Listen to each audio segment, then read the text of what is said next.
vos collaborateurs. Voilà. Ok, tout d'abord, hein, donc je vais partager l'écran de façon à ce qu'il soit un peu plus visible. Normalement, ça devrait être mieux. Voilà. Quelques mots quand même sur Relais Entreprise, mais certains d'entre vous nous connaissent. En fait, aujourd'hui, Relais Entreprise, hein, c'est 3 métiers. C'est un bureau d'études où nous accompagnons les porteurs de projets à la fois privés, mais aussi les collectivités territoriales dans le dimensionnement d'espaces de travail au service du développement économique des territoires. Pour ne pas parler de tiers-lieux, d'espaces de coworking, on verra tout à l'heure la définition de ces termes. Nous sommes aussi devenus la première enseigne nationale d'espace de télétravail en milieu rural et périurbain, avec un très fort engagement en faveur du rééquilibrage des territoires. Et depuis un peu plus de 8 ans, nous faisons la promotion du télétravail. On n'a pas attendu effectivement le Covid pour dire que les mobilités les plus rapides, les moins coûteuses, les moins polluantes et les moins énergivores sont celles qu'on ne subit pas. Voilà, et on a aujourd'hui décidé de faire intervenir également à nos côtés Ville Internet, donc Florence qui va se présenter. Oui, eh bien, je suis ravie et je te remercie Dominique et je remercie Relais d'entreprise à la fois de cette invitation aujourd'hui pour ce webinaire, mais également pour le travail de titan en fait, parce que remuer tous les acteurs utiles et nécessaires pour aboutir à un service en plus nécessaire dont les gens ont besoin dans les territoires, mais qui est d'une composante multiple, complexe, c'est pas facile. Donc, je voudrais et notre rapprochement et la réflexion qu'on a ensemble d'ailleurs depuis que Relais d'entreprise existe, c'est quelque chose qui nous permet effectivement d'amener notre réseau, le réseau de Ville Internet, qui aujourd'hui tourne autour d'une dizaine de milliers d'acteurs des territoires en France, essentiellement des élus et des agents territoriaux, mais également des responsables associatifs et des chefs d'entreprise, certains engagés dans ce que nous on appelle l'Internet citoyen. Donc, je ne vais pas m'arrêter sur les concepts, mais on en reparlera si c'est nécessaire. Mais tout simplement, c'est de faire passer avant tout les besoins réels des territoires et de leurs habitants et d'essayer de faire avancer un territoire dans sa globalité et non pas dans des juxtapositions d'innovation qui parfois se contredisent ou sinon ça annihile les unes les autres, ce qui est arrivé dans l'histoire de l'Internet qu'on suit depuis finalement que l'Internet est arrivé en France, puisque l'association a été fondée il y a déjà un certain nombre d'années et on est aujourd'hui avec les 450 maires membres de l'association, hein, c'est une moyenne annuelle, sur différents sujets et évidemment la question des accès aux services numériques, quels qu'ils soient, et le télétravail est, de mon point de vue, un service, véritablement, c'est-à-dire que c'est l'organisation d'un nouveau service pour les habitants dans les territoires et qui ne peut pas exclure les collectivités locales. Et c'était la démarche depuis le début de Dominique Valentin. Donc, c'est là où peut-être il pourrait se distinguer d'autres qui considèrent que s'il suffit d'ouvrir des lieux, de donner les clés à un gérant qui va essayer de rameuter du monde et que ça suffira de connecter les ordi et de vérifier qu'ils marchent de temps en temps pour que les gens affluent en télétravail. Or, on n'est pas du tout dans ces concepts-là et tous ceux qui ont essayé ça ont eu du mal à le faire tourner, hormis dans des grands centres-villes éventuellement. Mais là aussi, ce qui est original dans la démarche qu'on essaye de porter tous ensemble, c'est qu'on va dans les territoires là où c'est utile, là où c'est nécessaire. Donc voilà, donc on va parler de tous ces sujets. J'aurai l'occasion de vous en dire plus si c'est nécessaire, mais vous irez sur le site de Ville Internet pour voir un petit peu ce qu'on fait pour ceux qui ne nous connaissent pas, mais je me mets à votre disposition pour en parler, et notamment autour du label national Territoire, Ville et Village Internet, qui prend en compte dans cette auto-évaluation finalement du numérique local et des services publics numériques locaux, eh bien, qui prend en compte les lieux historiquement. Et on va voir là très vite, on va je crois démarrer par ça, on va voir que ces lieux, le mot tiers-lieu est une valise qui contient beaucoup d'endroits très différents les uns des autres et très répandus sur le territoire, mais peut-être mal coordonnés, et ça fait partie aussi des sujets qu'on va aborder aujourd'hui. Merci Florence, effectivement, belle transition pour déjà essayer de se mettre d'accord sur ce terme tiers-lieu. Alors, quand bien même l'intitulé de cette animation de cet après-midi parle de coworking, il nous semblait important de redéfinir un peu ce qu'on entend par tiers-lieu. Alors, qu'on se rassure, aujourd'hui, il n'y a aucune définition universelle. Certains considèrent que le tiers-lieu, c'est le troisième espace, hein, qui n'est ni la maison, ni le bureau, hein. Alors, je ne reviens pas sur l'étymologie de ce terme et à quel moment il est apparu. Certains considèrent que le tiers-lieu, c'est la sphère sociale, c'est l'espace d'échange. En fait, ce qu'on se rend compte, c'est qu'il y a plusieurs segmentations de ces espaces en fonction de leur vocation. On a donc les tiers-lieux d'innovation, que l'on appelle souvent les Fab Labs, qui sont des lieux dont la fonction première est d'expérimenter. Vous allez avoir des imprimantes numériques 3D, quand c'est effectivement des tiers-lieux d'innovation avec des productions, hein. Et on a vu d'ailleurs l'utilité de ces tiers-lieux d'innovation pendant le confinement, pendant la période Covid, avec la fabrication de masques, notamment plutôt de visières, enfin, voilà, de protection, qui ont été fortement appréciées sur les territoires. Donc, c'est la relocalisation de production de proximité. Les Living Labs, c'est plus dans l'expérimentation d'une nouvelle façon de vivre. Mais vous avez aussi ce qu'on appelle les tiers-lieux d'économie sociale et solidaire, qui sont surtout des lieux qui vont se baser sur une communauté d'utilisateurs en recherche de liens, donc qui sont des espaces vraiment partagés. On va retrouver donc des ressourceries, des recycleries, des Reapers Café, qui sont ces espaces vraiment avec beaucoup de valeur autour de ces communautés d'utilisateurs. Les tiers-lieux culturels se développent avec notamment un concept que je trouve fabuleux, et j'en parle souvent parce qu'on est dans les usages du numérique et en quoi le numérique permet de faire venir des services à soi, hein, comme on va le voir après sur les tiers-lieux d'activité. Mais là, sur les tiers-lieux culturels, ce sont notamment les ateliers d'artistes, voire le concept des microfolies, hein, les microfolies déployées par la Villette et 19 autres musées parisiens qui se déploient sur les territoires ruraux avec des écrans haute définition, des casques de réalité, et vous pouvez comme ça visiter le château de Versailles ou aller suivre des expositions avec un casque de réalité. Les tiers-lieux d'activité, dans lesquels on retrouve les espaces de coworking, mais on pourrait aussi y mettre les télécentres, les centres d'affaires, sont des espaces à usage flexible, comportant des bureaux ouverts, des espaces fermés, bien sûr une machine à café pour favoriser l'échange. Et c'est ce dont on va parler cet après-midi. Bien entendu qu'une hybridation est possible, voire souhaitée, à la fois en fonction de la caractéristique du territoire, des objectifs poursuivis et du modèle économique et de la nature du portage. Mais en fait, ce qui est important, ce n'est pas de se mettre d'accord sur un terme, ce qui est important, c'est de se poser les bonnes questions. Et c'est souvent là où nous, on s'est retrouvés confrontés à des cahiers des charges qui étaient un peu en décalage quand on nous sollicitait sur le dimensionnement d'espaces coworking ou tiers-lieux. C'est que derrière un terme, on nous disait oui, on est un territoire dortoir, on est effectivement sur un territoire où il y a des habitants qui ne sont pas des vivants de ce territoire, et on veut créer un espace qui va favoriser l'échange et l'entrepreneuriat et la création d'activités nouvelles. On se voit bien que la fin de la phrase n'était pas forcément raccord avec la problématique exposée. Donc nous, on dit la chose suivante, il faut vraiment se poser les questions, quels sont les enjeux auxquels le projet s'attaque? Est-ce qu'on veut créer un lieu d'échange entre les communautés d'utilisateurs afin de favoriser le mieux vivre ensemble? Est-ce qu'on veut résoudre une problématique de phénomène dortoir pour résoudre la problématique de congestion des routes, de pollution? Ou quand on est sur un territoire ultra rural, est-ce qu'on veut attirer de nouvelles populations donc pour sortir effectivement de cette problématique qui consiste à voir des habitants quitter le territoire et voir les commerces se fermer les uns derrière les autres, ou est-ce qu'on veut soutenir l'économie résidentielle et justement amener de nouveaux consommateurs sur un territoire? Dans tous les cas, ce qui est important, c'est de se poser la question de quel est le public que l'on veut cibler. Est-ce qu'on veut cibler les entrepreneurs? Et quand on dit entrepreneurs, ce sont lesquels? Parce qu'il n'y a pas un profil d'entrepreneur. Vous avez les entrepreneurs matures, ceux qui ont besoin d'avoir un immobilier qui soit en raccord, qui soit en phase avec leurs besoins à un instant T, hein, où on démarre tout seul, après on embauche un premier collaborateur, puis un deuxième, puis un troisième, et on a besoin d'un espace de plus en plus grand.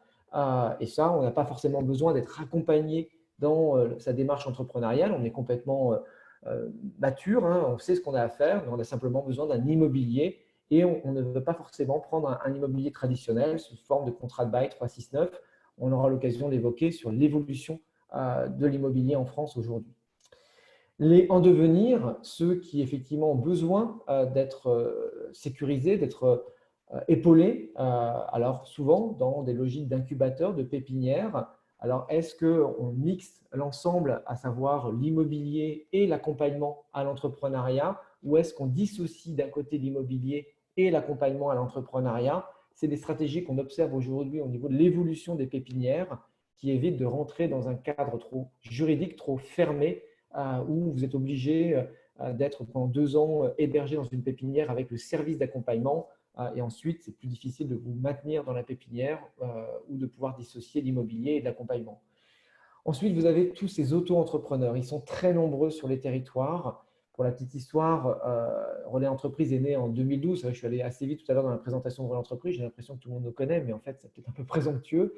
En fait, on a démarré l'aventure en 2012, alors que j'étais coincé dans les embouteillages sur la rocade de Toulouse, puisque le siège social de Relais Entreprise était à 50 km de Toulouse. Moi, je suis originaire d'un petit village ardennais. Je suis originaire du monde agricole, hein, d'un village de Nogent-Porcien qui fait moins de 500 habitants. Donc, j'ai vraiment cette culture des deux typologies de territoire, le périurbain et le territoire ultra-rural.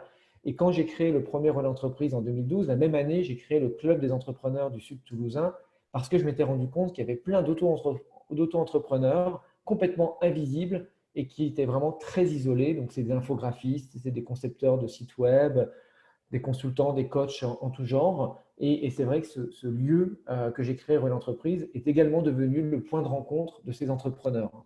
Donc, et ensuite, vous avez des entrepreneurs qui ont des valeurs, qui veulent s'engager sur voilà, des espaces avec des espaces de rencontre, des espaces de partage, donc des communautés et qui vont avoir plaisir à se retrouver sur ce genre d'espace.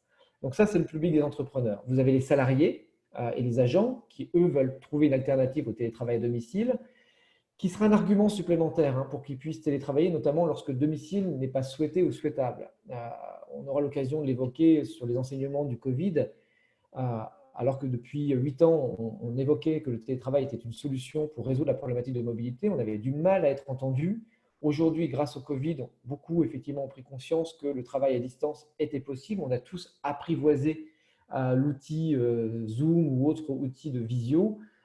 Et on s'est rendu compte qu'on gagnait beaucoup d'argent à ne pas se déplacer, beaucoup de temps, et qu'on avait un impact environnemental tout à fait satisfaisant. Dans tous les cas, le télétravail à domicile a montré ses limites et c'est vrai que les tiers-lieux aujourd'hui commencent à être perçus comme étant la bonne solution pour pratiquer le télétravail, et notamment quand il s'agit de télétravailler au-delà de 2 jours par semaine.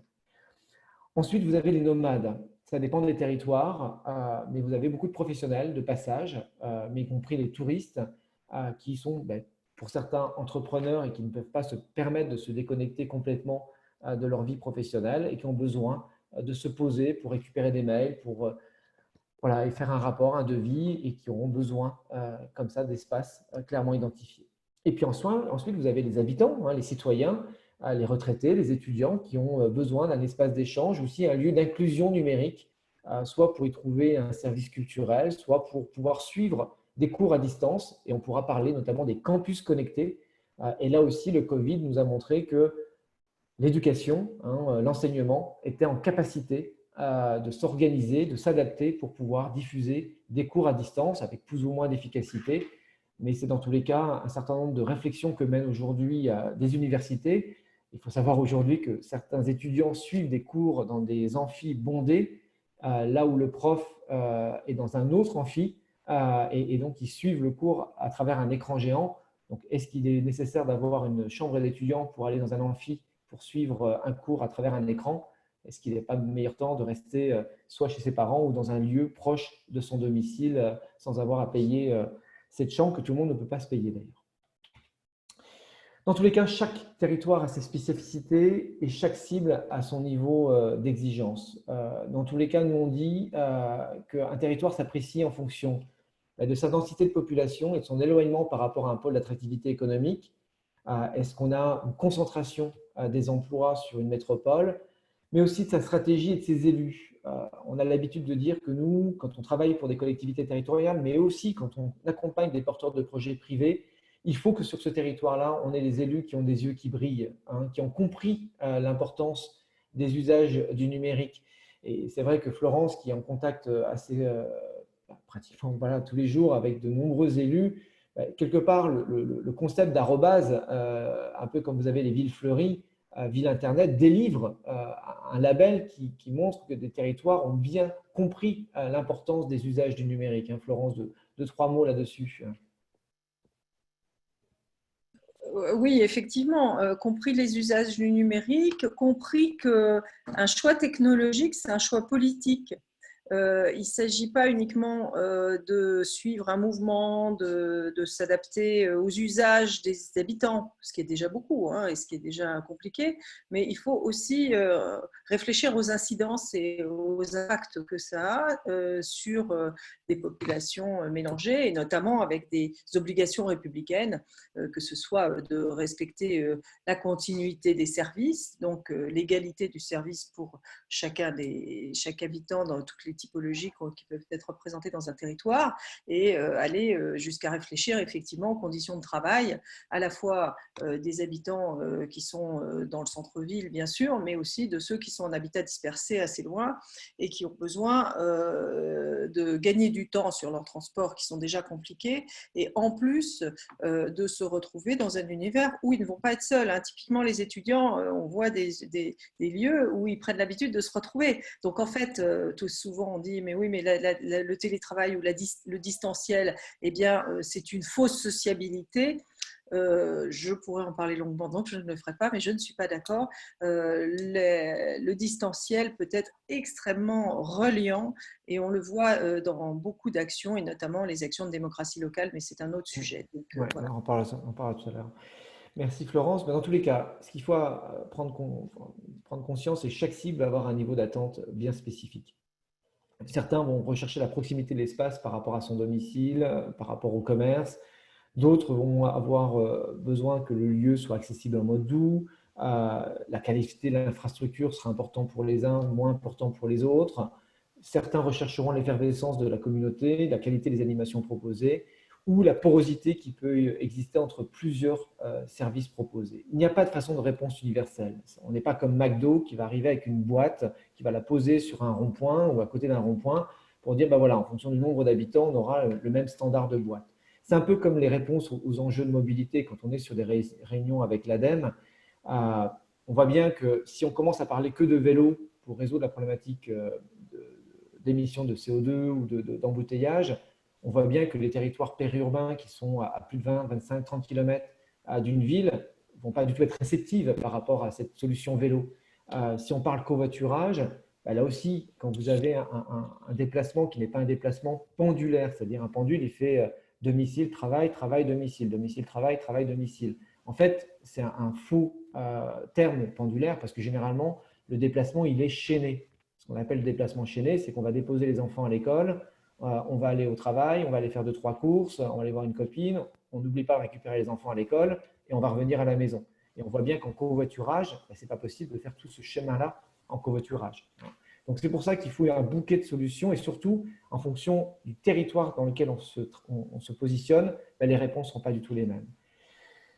Donc le succès aussi d'un projet dépend des objectifs fixés. Combien de fois on nous dit oui, ce lieu-là, il ne fonctionne pas, il n'y a que 4 personnes qui l'utilisent. Oui, mais il fait 50 mètres carrés, il est rentable et ça apporte une réponse à 5 personnes qui l'utilisent, donc dans 3 bureaux qui ont coûté à peine 20 000 ou 30 000 euros pour être configurés et donc ils seront amortis au bout d'un an. Ou inversement, ce lieu, il est super, il y a une belle effervescence, sauf qu'il a coûté 2 millions d'euros. Il y a 2 personnes qui l'animent et donc ça coûte un fric fou. Mais est-ce que c'est grave que ça coûte un fric fou? Tout dépend de ce que ça va générer comme ce qu'on appelle externalité positive. Donc, on a une appréciation des bénéfices directs quand c'est un investisseur privé. Et là, cet après-midi, on a un certain nombre de porteurs de projets privés. Et c'est intéressant de savoir quelle est leur motivation. Est-ce qu'ils veulent rentabiliser leur investissement? Parce que derrière, il y aura un banquier qui va poser la question qui tue. Je vais vous prêter tant. Est-ce que vous serez en capacité de me rembourser ce que je vais vous prêter, hein? Et sachant que quand on parle d'immobilier, parce qu'il y a un moment ou un autre, il y a du mètre carré, hein, dans tout ce qu'on va évoquer, il y a du dur, hein, il y a de l'immobilier. Cet immobilier, il a une valeur et ça peut être en soi un premier bénéfice, un premier retour sur investissement, c'est la valeur de l'immobilier. Ensuite, est-ce que le lieu sera suffisamment dimensionné? Est-ce qu'on aura suffisamment de rentabilité pour dégager une marge d'exploitation, à la fois pour se payer, donc pour payer le temps qu'on va consacrer à gérer le lieu, ou dégager un bénéfice pour favoriser un autre modèle économique. Et notamment, on voit aujourd'hui beaucoup de porteurs de projets privés qui ont d'autres prestations à vendre. Je pense à des experts comptables, à des agences de com, à des professionnels dans les métiers voilà, de l'accompagnement au développement des entreprises qui vont ouvrir un tiers-lieu tout simplement pour accueillir un public de nature à pouvoir leur vendre des prestations. Donc on voit bien que la motivation, ce n'est pas l'immobilier et le retour sur investissement direct de l'immobilier, mais c'est plutôt les effets induits. Et ensuite, vous avez tous les effets et toute l'appréciation des bénéfices indirects, notamment les investisseurs collectivités, donc quand c'est porté par un service public, mais aussi parce que vous avez un certain nombre d'investisseurs privés qui ont des engagements citoyens et qui ne vont pas uniquement apprécier la rentabilité économique. On en parlera un peu plus tard sur un projet que nous portons de foncière tiers-lieu, où en tant qu'investisseur privé, on a aussi dégradé le taux de retour sur investissement compte tenu de l'engagement sociétal qui est le nôtre et environnemental. Dans tous les cas, une collectivité va apprécier l'impact pour la population en matière de qualité de vie, le mieux vivre ensemble, c'est-à-dire passer moins de temps sur les routes et un peu plus de temps dans le village. C'est effectivement plus de temps dans le milieu associatif, plus de temps pour aller chercher les enfants à l'école, plus de temps pour leur faire les devoirs. Pour le territoire, c'est plus d'attractivité. Le fait qu'il y ait des tiers-lieux, qu'il y ait un espace d'échange, un espace de travail, et notamment avec le phénomène d'exode urbain qu'on aura l'occasion d'évoquer avec l'évolution du télétravail au-delà de 2 jours par semaine, va amener un certain nombre de populations à s'éloigner des métropoles, et donc des territoires qui auront des tiers-lieux vont pouvoir accueillir ces nouvelles populations, tout en ayant un impact environnemental beaucoup plus respectueux, c'est-à-dire moins de déplacements polluants. Pour les actifs, donc les citoyens, moins se déplacer, c'est plus de pouvoir d'achat, c'est plus de temps. Et puis pour les entreprises, c'est plus d'attractivité, plus de performance. Donc on voit bien qu'on peut apprécier donc un tiers-lieu au-delà de sa rentabilité économique. Quoi qu'il en soit, il faut se poser la question du modèle économique qui doit être adapté en fonction de la typologie du territoire, des publics ciblés, de la taille et de l'hybridation de l'espace, du profil de l'investisseur et des objectifs poursuivis. On a l'habitude de faire le parallèle avec un secteur que tout le monde connaît bien, qui est le secteur de l'hôtellerie. Ce que l'on dit, c'est qu'autour d'un lit et d'une salle de bain, il va y avoir plus ou moins de standing, plus ou moins de services, plus ou moins de liens sociaux, plus ou moins d'animation. Si je prends des enseignes que tout le monde connaît, un Ibis Budget n'est pas en concurrence avec un Club Med. Pourtant, il y a bien un lit et une salle de bain. Mais par contre, quand on est effectivement commercial itinérant et qu'on est fatigué et qu'il est 22h30, 23h, on va plutôt aller dans un Ibis Budget parce qu'on cherche la fonction binaire, endroit pour dormir, à 40 et quelques euros la nuit. Par contre, si on vous dit demain que ce prix de la chambre à 40 euros passe à 140 euros parce que vous avez l'animateur de l'apéro quiz qui à 19h a animé la galerie, vous allez dire c'est bien gentil, déjà je n'étais pas là moi à 19h et je ne vais pas supporter un service dont je n'ai pas besoin. Dans les espaces de travail, c'est exactement la même chose. On aura plus ou moins de services, plus ou moins d'animation, parce que cette notion d'animation, elle n'est pas forcément demandée par tous les utilisateurs des espaces coworking et des tiers-lieux. Vous avez un tableau que je ne vais pas détailler parce que vous l'aurez dans le résumé et dans l'enregistrement, mais on s'est amusé à remettre effectivement à la fois la configuration, la typologie d'utilisateur, la dynamique d'animation, des exemples par typologie de tiers-lieux. Et vous verrez après qu'on a aussi évoqué quelles étaient les attentes des différents publics en fonction effectivement de ces différents espaces. Quoi qu'il en soit, on a des tiers-lieux qui ont des vocations uniques. J'ai pris quelques exemples que j'ai évoqués tout à l'heure, des tiers-lieux d'innovation comme le Fab Lab de Saint-Dizier ou des tiers-lieux culturels comme l'espace Microfolie de Carignan, des tiers-lieux d'activité comme celui qui est près de Muret à Toulouse, ou des lieux de sociaux et solidaires, enfin des espaces comme la Cité Fertile, comme il y avait à l'époque les Grands Voisins, l'espace d'Arruine, qui sont alors souvent des friches qui ont été autorisées à être utilisées par des communautés qui se sont appropriées pour créer tout un écosystème autour de l'économie sociale et solidaire. Et bien sûr qu'il doit y avoir une porosité. Alors, il y a deux natures de porosité, d'hybridation, pardon, qu'il faut envisager. Vous pouvez avoir plusieurs typologies de tiers-lieux qui se regroupent autour d'un même espace, un espace de travail, espace d'économie sociale et solidaire, espace d'innovation, espace culturel, tout ça dans un grand ensemble qui crée des points de rencontre de publics qui ne se seraient pas forcément rencontrés habituellement. Mais vous pouvez avoir aussi une hybridation multiservicielle. Qu'est-ce qui fonctionne bien? C'est par exemple un tiers-lieu d'activité, un espace coworking avec une crèche ou un café, cafétéria et un espace de travail. On verra un exemple tout à l'heure dans la ville du Moule en Guadeloupe qui fonctionne de la sorte. Mais ça peut être aussi un office du tourisme avec un espace de travail. C'est ce qu'on a à Saint-Chinian dans le sud Hérault. Ou une maison France Service, donc de service à la population, donc service public à la population, avec des espaces de travail. Hein. Donc on a effectivement plusieurs porosités possibles, et plus on a de porosité, plus on aura effectivement de capacité à mutualiser un certain nombre de charges.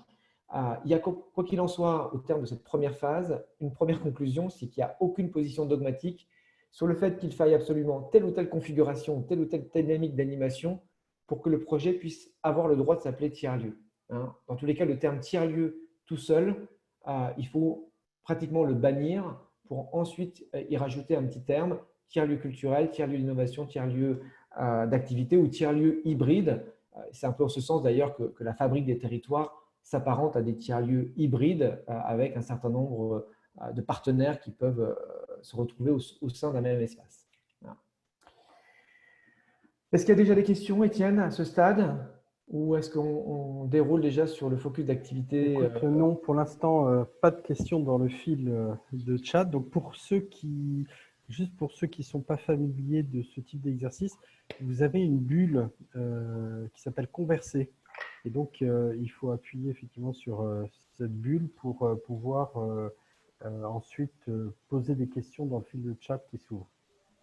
Très bien. Bon, de toute façon, on refera une pause après effectivement cette partie sur les tiers-lieux d'activité espace coworking. Alors, on le disait tout à l'heure, qui fréquente aujourd'hui les tiers-lieux d'activité, les espaces coworking? Donc, historiquement et principalement les entrepreneurs. À la fois désireux de dissocier vie privée et vie professionnelle, sortir de l'isolement et tout en voilà, bénéficiant d'un équipement professionnel à faible coût. Vraiment, l'avantage de cet immobilier coworking, c'est le fait de ne pas s'engager en fait. C'est ça surtout, hein, c'est l'économie de la fonctionnalité.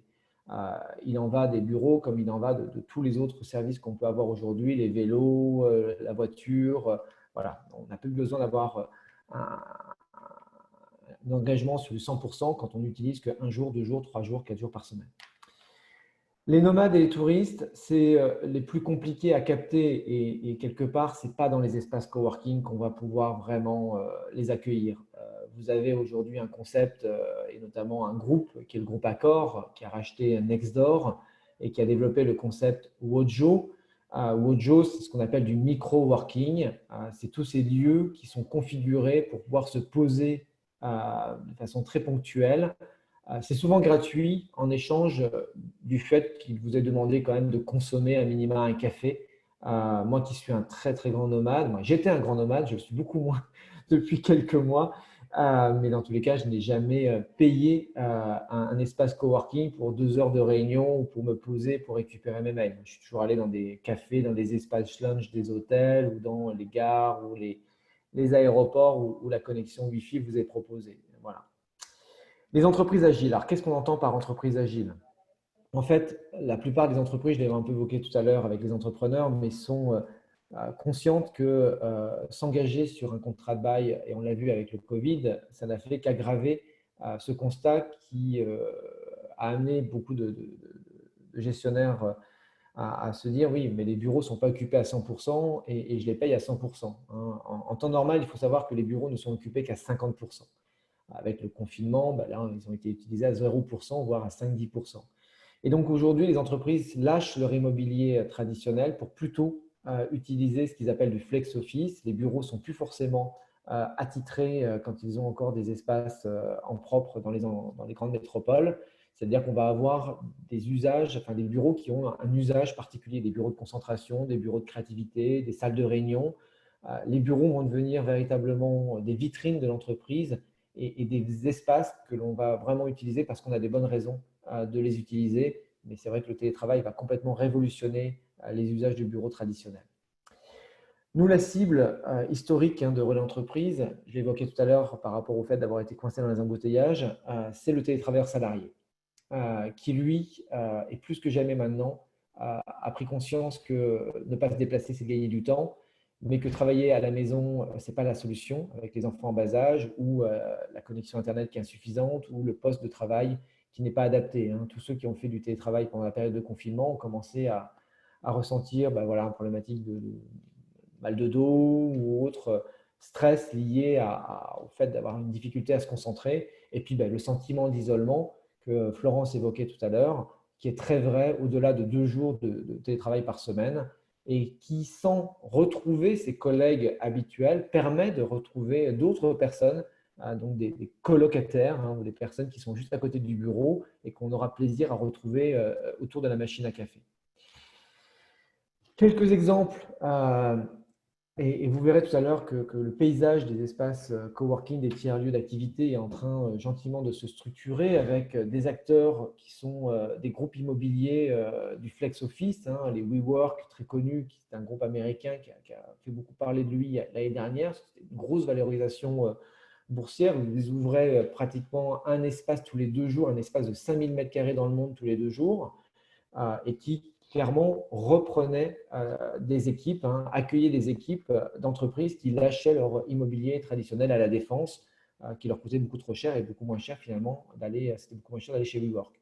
Regus, qui est un des leaders sur les centres d'affaires, a créé son enseigne Stop and Work, qui sont également des grands espaces en milieu urbain ou tout à fait en périurbain, là où se situent des RER. Donc on les retrouve beaucoup à Paris et dans les grandes villes comme Lyon et autres.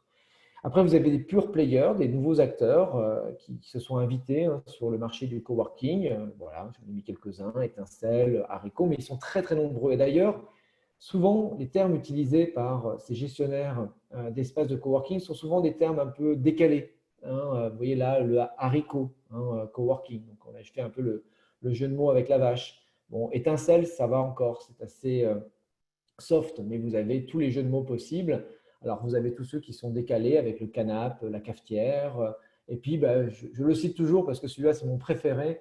Je ne sais pas s'ils font partie de l'association Ville Internet, mais en fait, la commune de Lanta, au sud de Toulouse, a ouvert l'année dernière son espace coworking. Et je vous le donne en mille, ils l'ont appelé le Colanta, voilà, parce que ça faisait joli.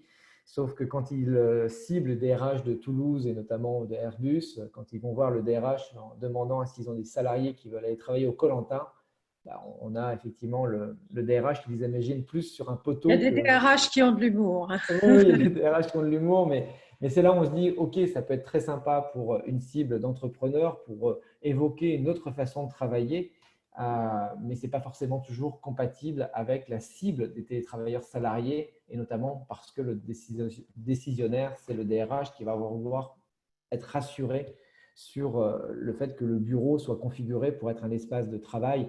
Alors, c'est vrai que je ne me suis pas fait des amis un jour quand j'ai écrit un article en disant coworking ou co-glanding, parce qu'effectivement, il y a certains espaces qui n'ont pas été configurés pour être des espaces de télétravail ou des espaces de travail, des espaces pour les entrepreneurs, donc des espaces de coworking, de partage du travail. Il y a quand même le mot working, et donc c'est pas des lieux intéressants, mais ce n'est pas forcément des lieux qui sont dans la catégorie des tiers-lieux d'activité.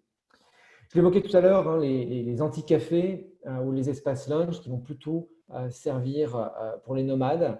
Et beaucoup aujourd'hui de restaurants, d'hôtels, de cafés cherchent à cibler ce public des auto-entrepreneurs pour combler les périodes un peu calmes d'une journée. Et si vous prenez par exemple l'anti-café qui s'appelle Café Cerise, vous voyez sur leur site internet, c'est clairement écrit « Chez nous, les coworkers sont les bienvenus du lundi au vendredi à condition de consommer régulièrement et de ne pas occuper plus de tables que nécessaire. » C'est une copie de leur site internet. Et puis, le Wojo que j'évoquais tout à l'heure, c'est tous les espaces lunch des hôtels qui sont gratuits pour les petits, ce qu'ils appellent les spots Wojo, et qui bien sûr sont payants si vous voulez avoir des bureaux attitrés ou des espaces de travail voilà, plus confidentiels.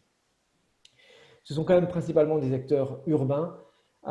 Et j'ai l'habitude de dire qu'il ne faut pas confondre ces espaces qui ont été effectivement pensés, aménagés et dont la vocation c'est d'accueillir des actifs avec des bureaux disponibles, avec un design soigné, avec une offre tarifaire, avec tous ceux qui aujourd'hui cherchent à optimiser le taux d'occupation de leurs espaces. Alors, je pense à bureaux à partager, je pense à RuraConnect. Florence le disait tout à l'heure, il ne suffit pas d'avoir un bureau et de le mettre sur une plateforme pour que ça devienne un espace coworking. Exactement, si je reprends le secteur de l'hôtellerie, on a vu arriver les Airbnb. Le Airbnb, au départ, ce n'était pas des lieux qui étaient destinés à être sur le créneau de l'offre marchande. C'est un appartement que vous n'occupez pas en temps normal et que vous mettez sur une plateforme pour le sous-louer et vous faire un revenu complémentaire. On s'est amusé par rapport à ce qui se passe autour de Toulouse, où nous avons une belle antériorité. Et encore, c'est un travail qui est encore brouillon aujourd'hui. On est en train de le travailler encore plus. Et on s'est rendu compte que, en fait, plus on s'éloignait d'une métropole, et plus la vocation d'un lieu passait d'une vocation unique de tiers-lieu d'activité à une vocation plus hybride et d'un portage privé vers un portage plutôt public ou associatif. Mais c'est exactement pareil que dans le domaine des magasins. Alors que dans une métropole, on peut avoir un magasin de raquettes de tennis, en milieu rural, vous aurez à peine le potentiel pour ouvrir un magasin de sport. Voyez, donc, c'est exactement la même chose. Sur du périurbain, de l'ultra-urbain, vous pouvez avoir 1000, 2000, 5000 mètres carrés d'espace de bureau parce que vous avez une forte densité d'utilisateurs et ce sont des lieux qui seront dédiés à un usage voilà, d'activité, tiers-lieu d'activité, alors que vous n'aurez jamais la possibilité d'avoir des grands espaces en milieu rural et que si vous n'avez pas d'hybridation, ça sera très difficile d'avoir un modèle économique pérenne. Et on verra tout à l'heure le modèle économique. Je vais essayer d'aller assez vite pour justement pouvoir répondre à des questions sur combien ça coûte, comment on atteint l'équilibre, qui fait quoi, qui porte quoi, et notamment au niveau des collectivités, quel est le rôle de la collectivité, comment peut se positionner un privé, quel est le partenariat public-privé possible. Voilà, bon, ça c'est effectivement pour montrer qu'on est en train de couvrir nous toute la 64. Il en manque d'ailleurs des lieux, puisqu'entre Muret et Volvestre, un nouvel espace s'est créé, parce qu'on s'est rendu compte aussi que la zone d'influence d'un tiers-lieu n'était pas, donc ce n'est pas la même en fonction du public ciblé. Un télétravailleur salarié, par exemple, va avoir une appréciation de la zone d'influence, mais très courte. Pour lui, son tiers-lieu doit être un maximum 10 minutes de son domicile. Il ne va pas faire 20 minutes pour aller dans un tiers-lieu pour s'affranchir de faire une demi-heure, 45 minutes, une heure de route pour aller au bureau. Un entrepreneur qui, lui, ne voit personne de la journée, personne de la semaine, si un événement est organisé dans un lieu qui est un peu éloigné, qui est à 20 minutes de là où il habite, là, il va se déplacer parce que l'événement organisé l'intéresse ou parce qu'il sait qu'il va rencontrer d'autres entrepreneurs et que ça vaut le coup pour lui de se déplacer, puisqu'en temps normal, il ne se déplace pas. Voilà. Donc, c'est ça où aujourd'hui, on s'est rendu compte qu'il fallait faire un maillage de tiers-lieux et que plus on avait un maillage, plus on allait pouvoir coller aux différents besoins des différents publics ciblés. Bon, ça, c'est l'analyse un peu plus fine que vous pourrez regarder en fonction justement de la typologie des territoires et de l'éloignement de la métropole. On se rend compte que plus on s'éloigne d'une métropole, plus la surface se réduit et plus le portage est public. On a une collaboratrice, Lorraine, qui fait une thèse actuellement chez nous au sein du pôle études de Relais Entreprises avec le laboratoire d'innovation sociale de Toulouse pour justement analyser tous ces constats. Quelques, quand même, petites… Oui, peut-être, Dominique, c'est le moment de te poser quelques questions qui sont apparues. Je pense que tu as bien répondu déjà au fait que WeWork, ce n'était pas forcément le modèle tel qu'on pouvait le décliner chez Relais Entreprises, puisque c'est un modèle extrêmement métropolitain, on va dire. En revanche, il y avait deux questions, à savoir si on avait des exemples d'entreprises qui lâchent leur immobilier aujourd'hui. Et puis, un deuxième, à savoir eh bien, comment finalement des tiers-lieux pourraient récupérer les salariés de ces entreprises-là. Alors, on a un exemple concret qui fait écho à plusieurs autres réflexions qu'on avait eues avant le Covid, mais qui s'est accéléré après le confinement.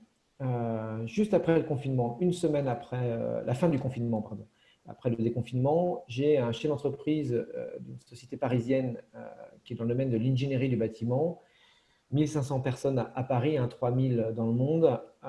Ils font des calculs de résistance des poutrelles, des bétons. Enfin, voilà, ils travaillent dans le monde entier sur des gros chantiers. Donc, c'est des ingénieurs, chefs de projet. Et le dirigeant m'appelle en me disant: Monsieur Valentin, on vous a identifié sur Internet. Je vous explique ma problématique. Mes collaborateurs ne veulent plus revenir au bureau parce qu'ils ont pris conscience qu'ils pouvaient travailler à distance. Ils ne veulent plus reprendre les transports en commun. Ils ne veulent plus perdre du temps. Et nous, on a historiquement des plateaux à Paris parce que on a grossi et qu'à chaque fois qu'on embauchait un collaborateur, il fallait bien le mettre quelque part. On n'avait pas mis en place le télétravail puisqu'à l'époque, ça ne se mettait pas en place. Et puis, on n'y avait pas forcément pensé parce que c'était notre organisation qui était comme ça.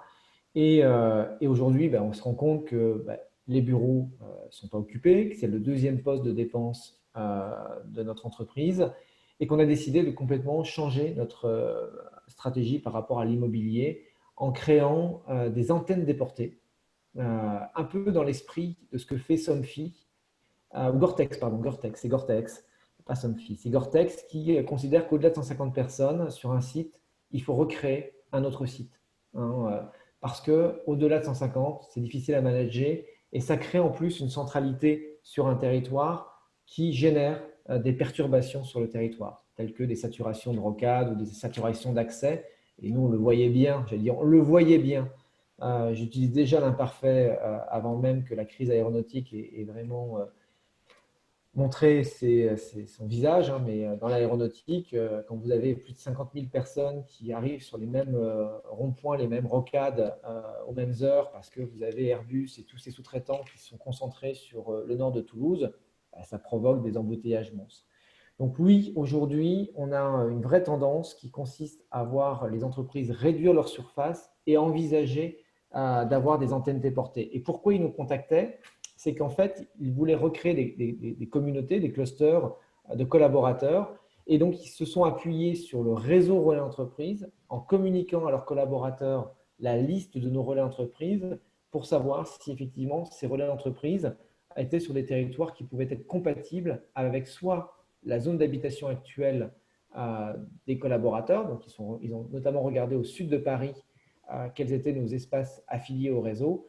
Et puis, de nous dire si on n'a pas d'espace sur un territoire, est-ce que vous pouvez nous aider à en créer un qui puisse être en plus ouvert auprès de la population extérieure à nos salariés et comment on peut interagir avec la collectivité. Je fais juste une parenthèse, c'est que la thématique des tiers-lieux et des espaces de coworking est une thématique aujourd'hui tellement identifiée que tout le monde y va de son initiative. Et ça risque d'être la foire d'empoigne. La collectivité, la commune qui se réveille en disant ah ben youpi, j'ai mon ancienne école parce que j'ai fait un pôle scolaire chez ce bâtiment dont je ne sais pas quoi faire depuis 3 ans, 4 ans, 5 ans, qui tombe en ruine, je vais ouvrir un espace coworking, sans même en parler à la Comcom.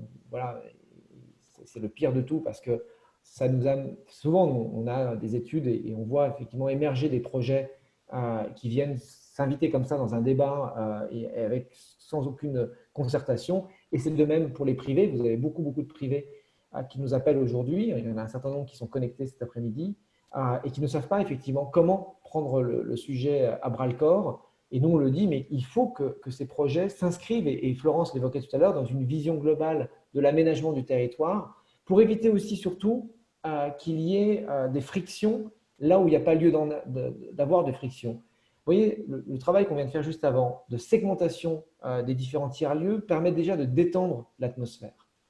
C'est comme si un camping ouvre à côté d'un hôtel plutôt destiné aux commerciaux. On voit bien que les deux ne font pas concurrence. Au contraire, ils seront très complémentaires. Là, c'est exactement la même chose. Il faut que les différents lieux donc, puissent cohabiter et éviter une concurrence frontale, ou dans tous les cas, tant qu'un lieu n'est pas saturé, ben, ça ne sert à rien d'en créer un autre. Et nous, on voit que sur certains des territoires, plusieurs lieux ont pu émerger parce que le premier avait atteint sa maturité et qu'il était plein. Et donc, ça a généré sur un autre bassin de vie un autre tiers-lieu. Donc, voilà. Mais oui, il va y avoir une tendance. Et d'ailleurs, c'est ce que j'évoque dans ces 2 diapos, à moins que tu aies une autre question. Ah ouais, Dominique, en fait, il y a une question qui vient dans le prolongement de la première, c'est est-ce qu'on peut considérer avec une certaine confiance que ce mouvement autour de l'immobilier d'entreprise est durable? Oui, alors moi, sans aucun doute, on fait partie d'une association qui s'appelle la SBA, la Smart Building Alliance for Smart City, où clairement l'immobilier est dans le collimateur, y compris même des programmes européens, pour que l'immobilier, qui est un centre de coûts important, je l'évoquais tout à l'heure pour les entreprises, mais aussi génère énormément de consommation énergétique et donc de pollution, puisse adopter tout le fonctionnement de l'économie de la fonctionnalité. C'est-à-dire qu'on soit beaucoup moins amené à prendre des surfaces qui ne sont pas occupées à 100%. Actineo, hein, l'Observatoire de la vie au bureau, régulièrement mettant en lumière qu'à un instant T, avant Covid, il n'y a que 50% de la surface des bureaux occupés. Donc, et ce qui fait que si vous optimisez avec du flex office, ben, vous pouvez réduire votre surface de bureau. Et la mise en place du télétravail va aggraver le taux de vacances de l'utilisation des bureaux. Donc, c'est pour ça que cette tendance à optimiser les frais généraux va vraiment s'intensifier. Tous les plans de relance qui sont annoncés aujourd'hui par les syndicats patronaux intègrent le télétravail et intègrent la réduction des immobiliers comme étant des leviers pour améliorer la rentabilité des entreprises tout en augmentant l'attractivité et la performance des collaborateurs. Les entreprises vont pouvoir gagner en points de croissance en réduisant les frais généraux et en évitant aux collaborateurs de se déplacer et en ayant plutôt des collaborateurs qui habiteront et travailleront là où ils l'auront souhaité, hein, et là où ils ne le subiront pas. Oui, donc sans aucun souci, là, la tendance, et d'ailleurs, vous avez, vous le verrez hein, dans juste le diapo d'après, donc l'extrait d'un article qui montre effectivement que des groupes comme PSA ont adopté le télétravail comme règle générale et qui vont effectivement réduire considérablement la surface de bureau. On estime que 50% de l'immobilier tertiaire en Île-de-France a plus de 30 ans et donc effectivement il y a plus de 7 millions de mètres carrés de bureaux qui devraient subir une rénovation et donc il va y avoir probablement des choix de réduire ces surfaces-là et ça c'est l'étude Fujitsu de 2018 donc qui n'est fait que confirmer ce qu'on a pu évoquer là. Voilà.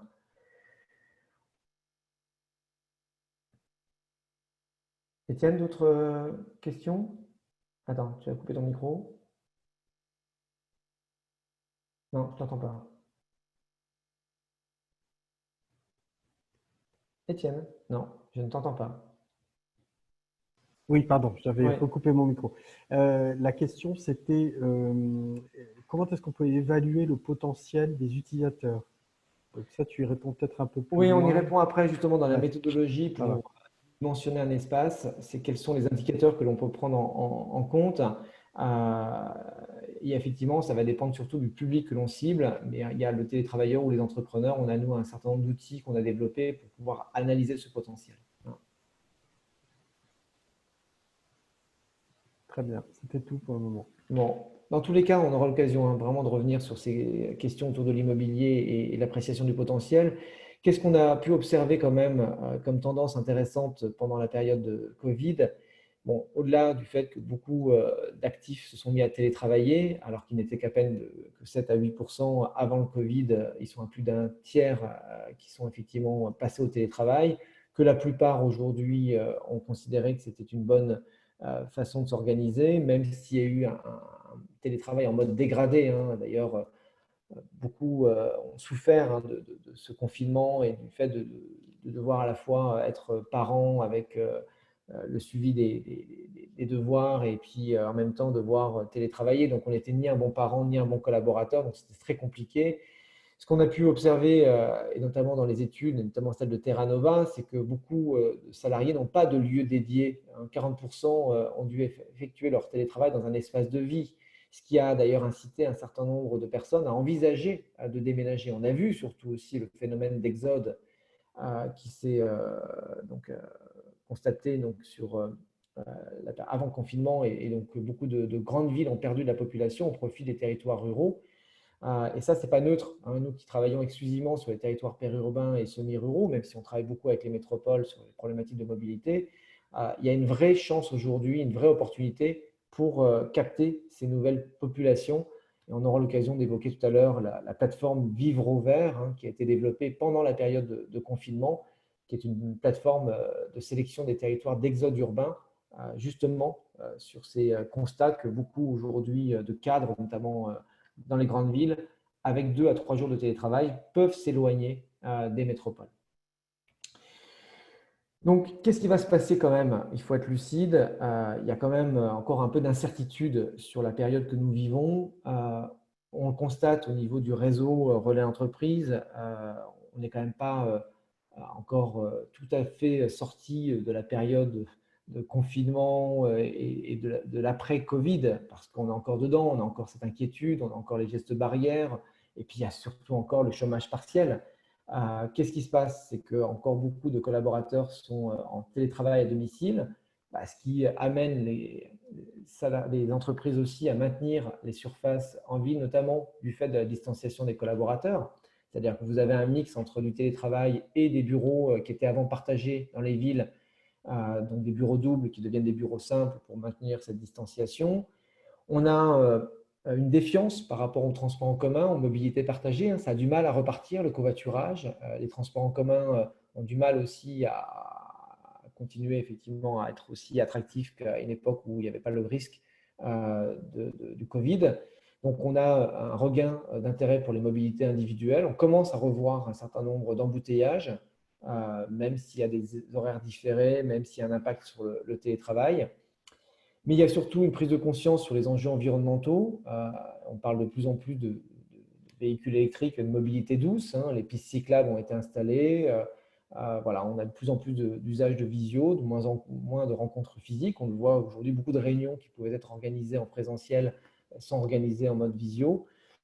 Bon voilà, quoi qu'il en soit, il y a quand même un usage assez limité des tiers-lieux en ce moment. Ça a du mal à repartir parce que encore des télétravailleurs à domicile, parce que les entreprises sont fragilisées. Et puis moi, je dis souvent, qui dit télétravail dit travail, hein, et le chômage partiel n'est pas forcément toujours compatible avec, et la fragilité des entreprises amène aussi une difficulté pour ces entreprises à payer des bureaux pour leurs collaborateurs.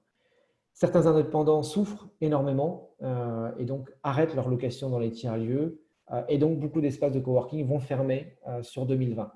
Ils étaient déjà fragilisés avant la crise par rapport à un problème de modèle économique, et le Covid risque de mettre le coup de grâce dans ces espaces qui vont avoir du mal à passer le cap de 2020.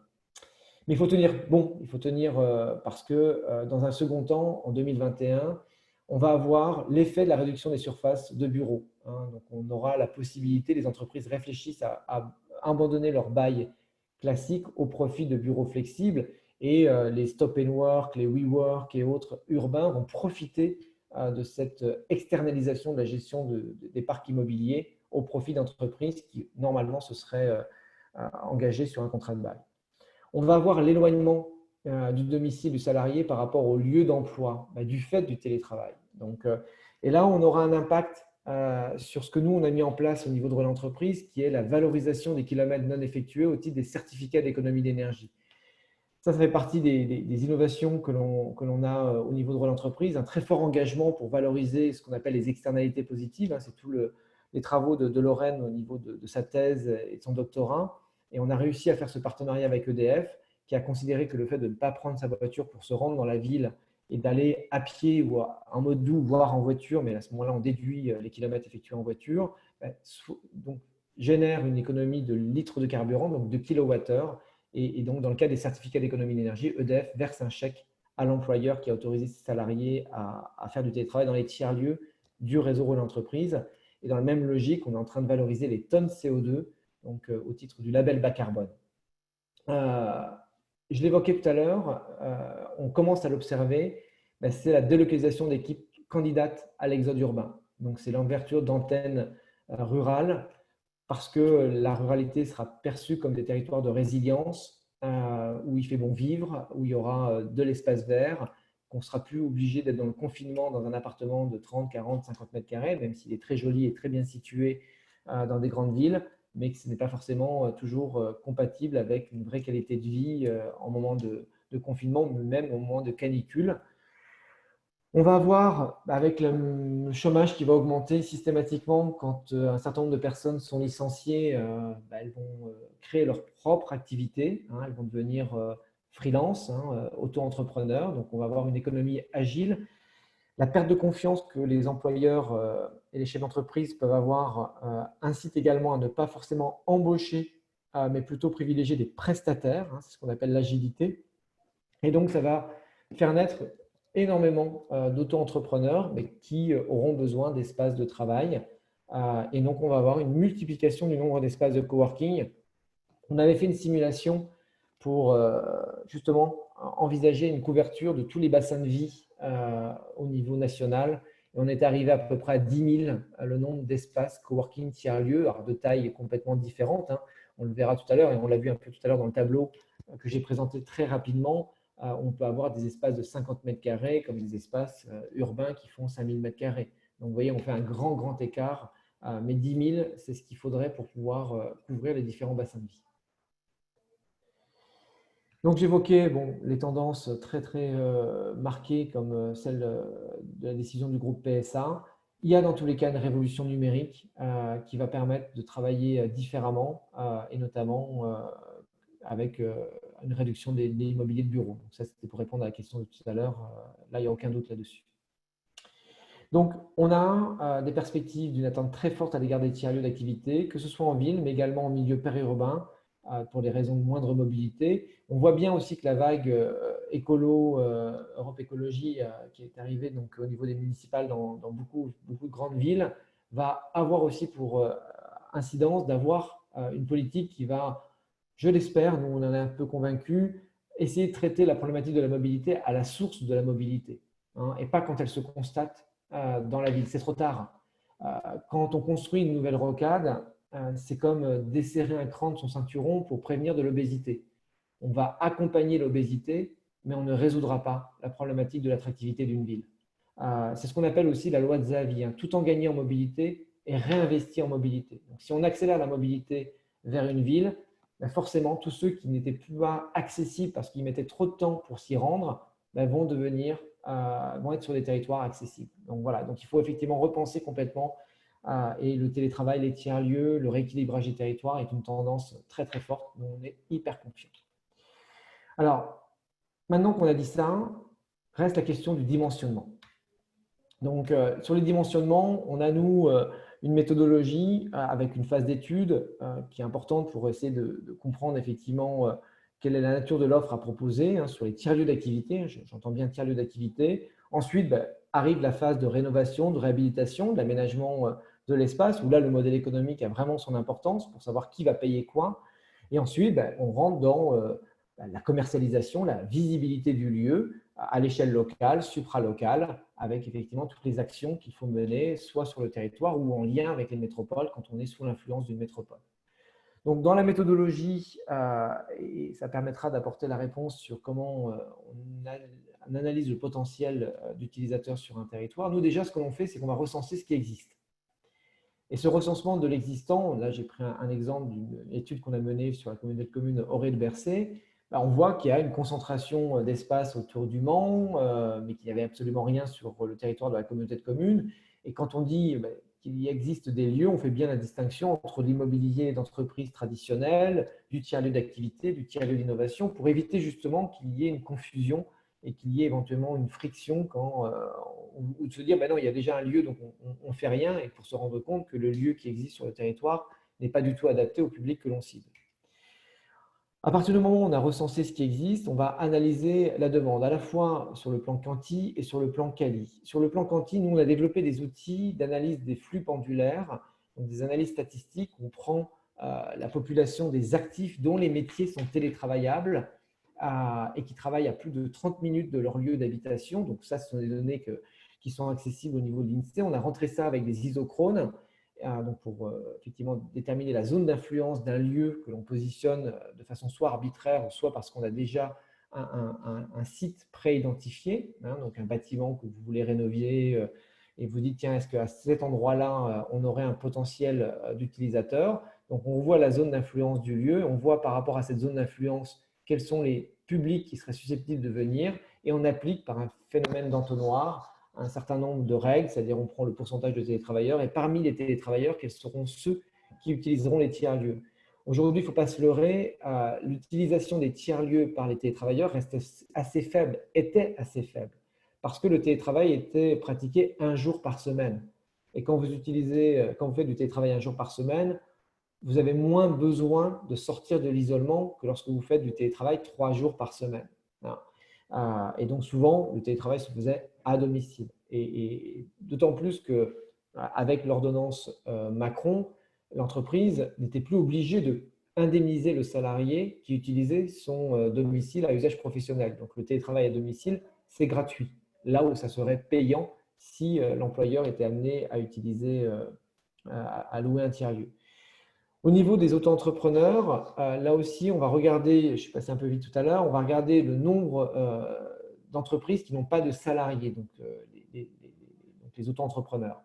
Et là aussi, par rapport à des constats qu'on a pu faire sur un certain nombre de territoires, on va prendre un certain nombre de pourcentages. Et là aussi, on va estimer que dans ce pourcentage d'auto-entrepreneurs qui vont utiliser les tiers-lieux, X% vont plutôt l'utiliser 1 jour, 2 jours, 3 jours, 4 jours par semaine. La difficulté pour apprécier à la fois le ratio, enfin, en fait, une fois qu'on a le nombre d'utilisateurs potentiels, il y a aussi une autre approche pour savoir le nombre de bureaux dont vous allez avoir besoin. Les télétravailleurs salariés ne vont pas utiliser le bureau à 100%, hormis quand on est sur un territoire ultra-rural, qui n'est pas donc un territoire dortoir, où là, les télétravailleurs que vous aurez sont des télétravailleurs détachés qui, eux, auront besoin d'un bureau en permanence. Et on en a de plus en plus.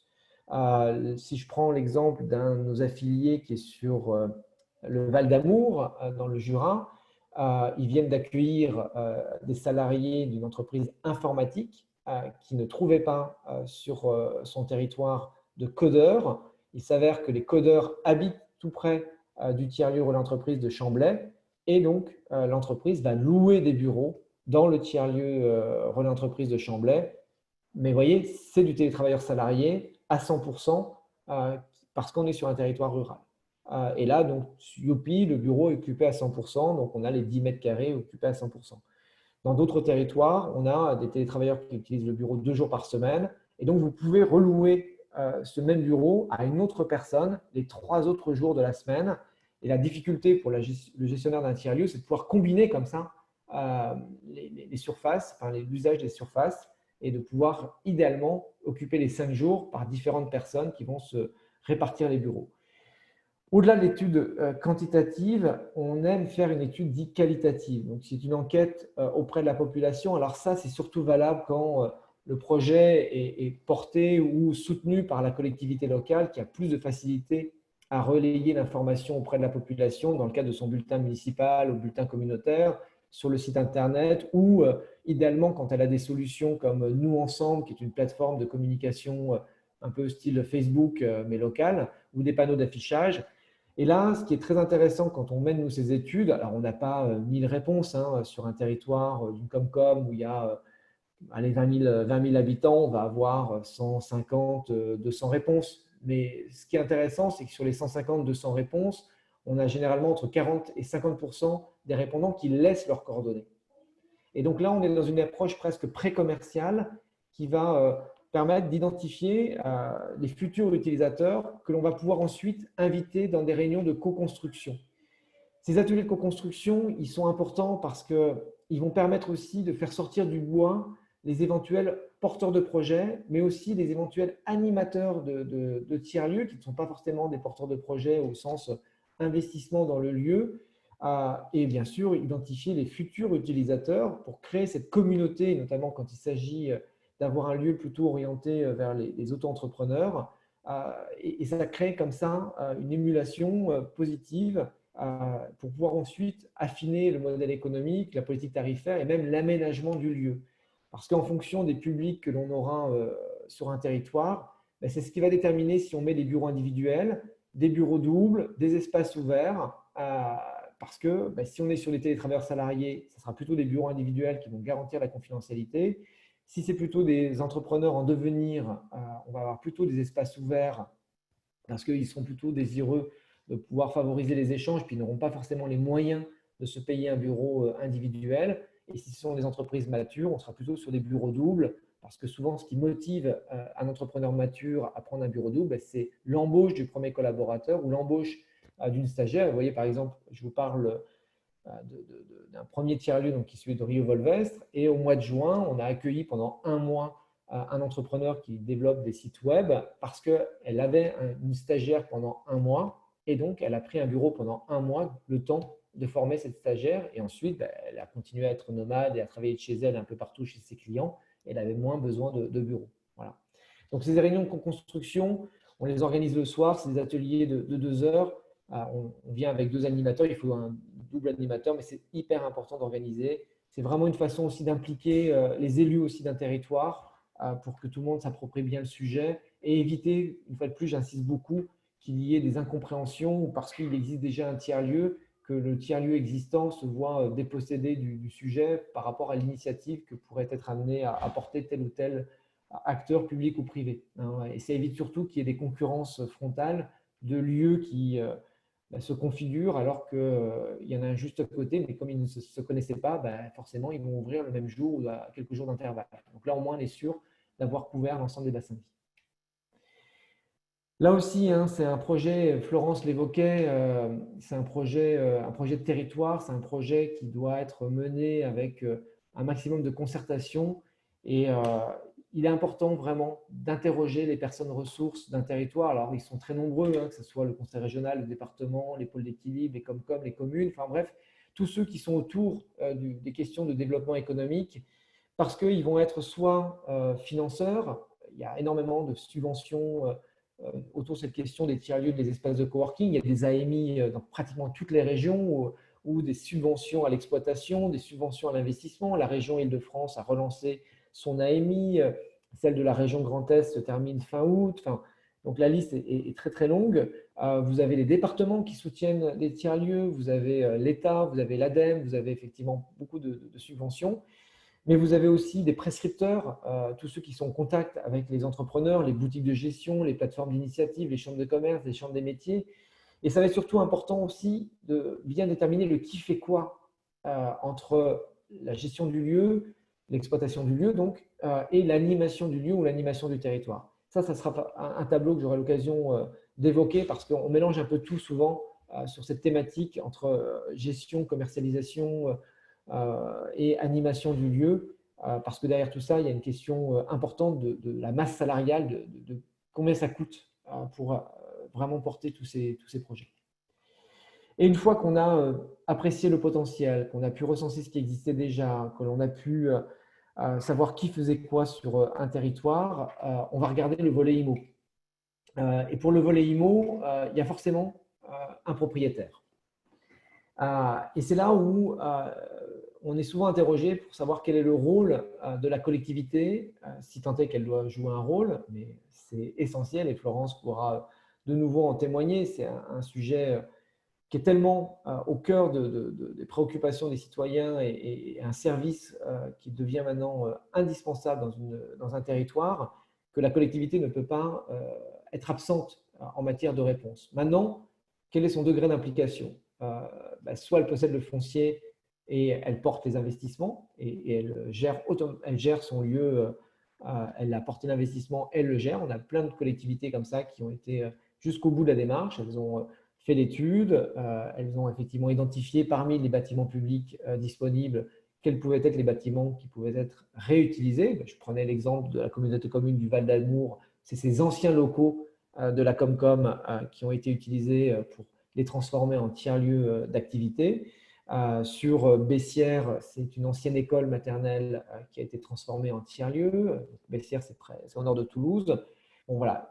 Et là, elles sont complètement autonomes. Ensuite, il peut y avoir un partenariat entre la commune et la communauté de communes. Sur Grenade-sur-Garonne, c'est une ancienne salle d'un collège qui avait été aménagée par la commune pour être à la fois sur certaines salles de collège des espaces pour les associations et il restait une salle de 70 mètres carrés qui a été divisée en 3 espaces, donc 2 bureaux individuels, un bureau double et un espace d'échange autour de la machine à café. Et c'est donc la communauté de communes qui exploite donc ce petit tiers-lieu et qui encaisse donc les loyers et qui reverse à la commune un loyer par rapport à cette mise à disposition d'un local communal. Donc voilà, donc on a différents schémas, on pourra en rediscuter, parce que les collectivités ont accès à de nombreuses aides, je l'évoquais tout à l'heure, les programmes LEADER, les DETR, les aides de la région, du département ou de l'État, mais il y a aussi les privés qui en milieu urbain sont souvent complètement autonomes. On parlait du WeWork, de Stop and Work, généralement ils ne demandent rien à personne, ils arrivent en tant que profil investisseur, qui peut être éventuellement différent de l'exploitant.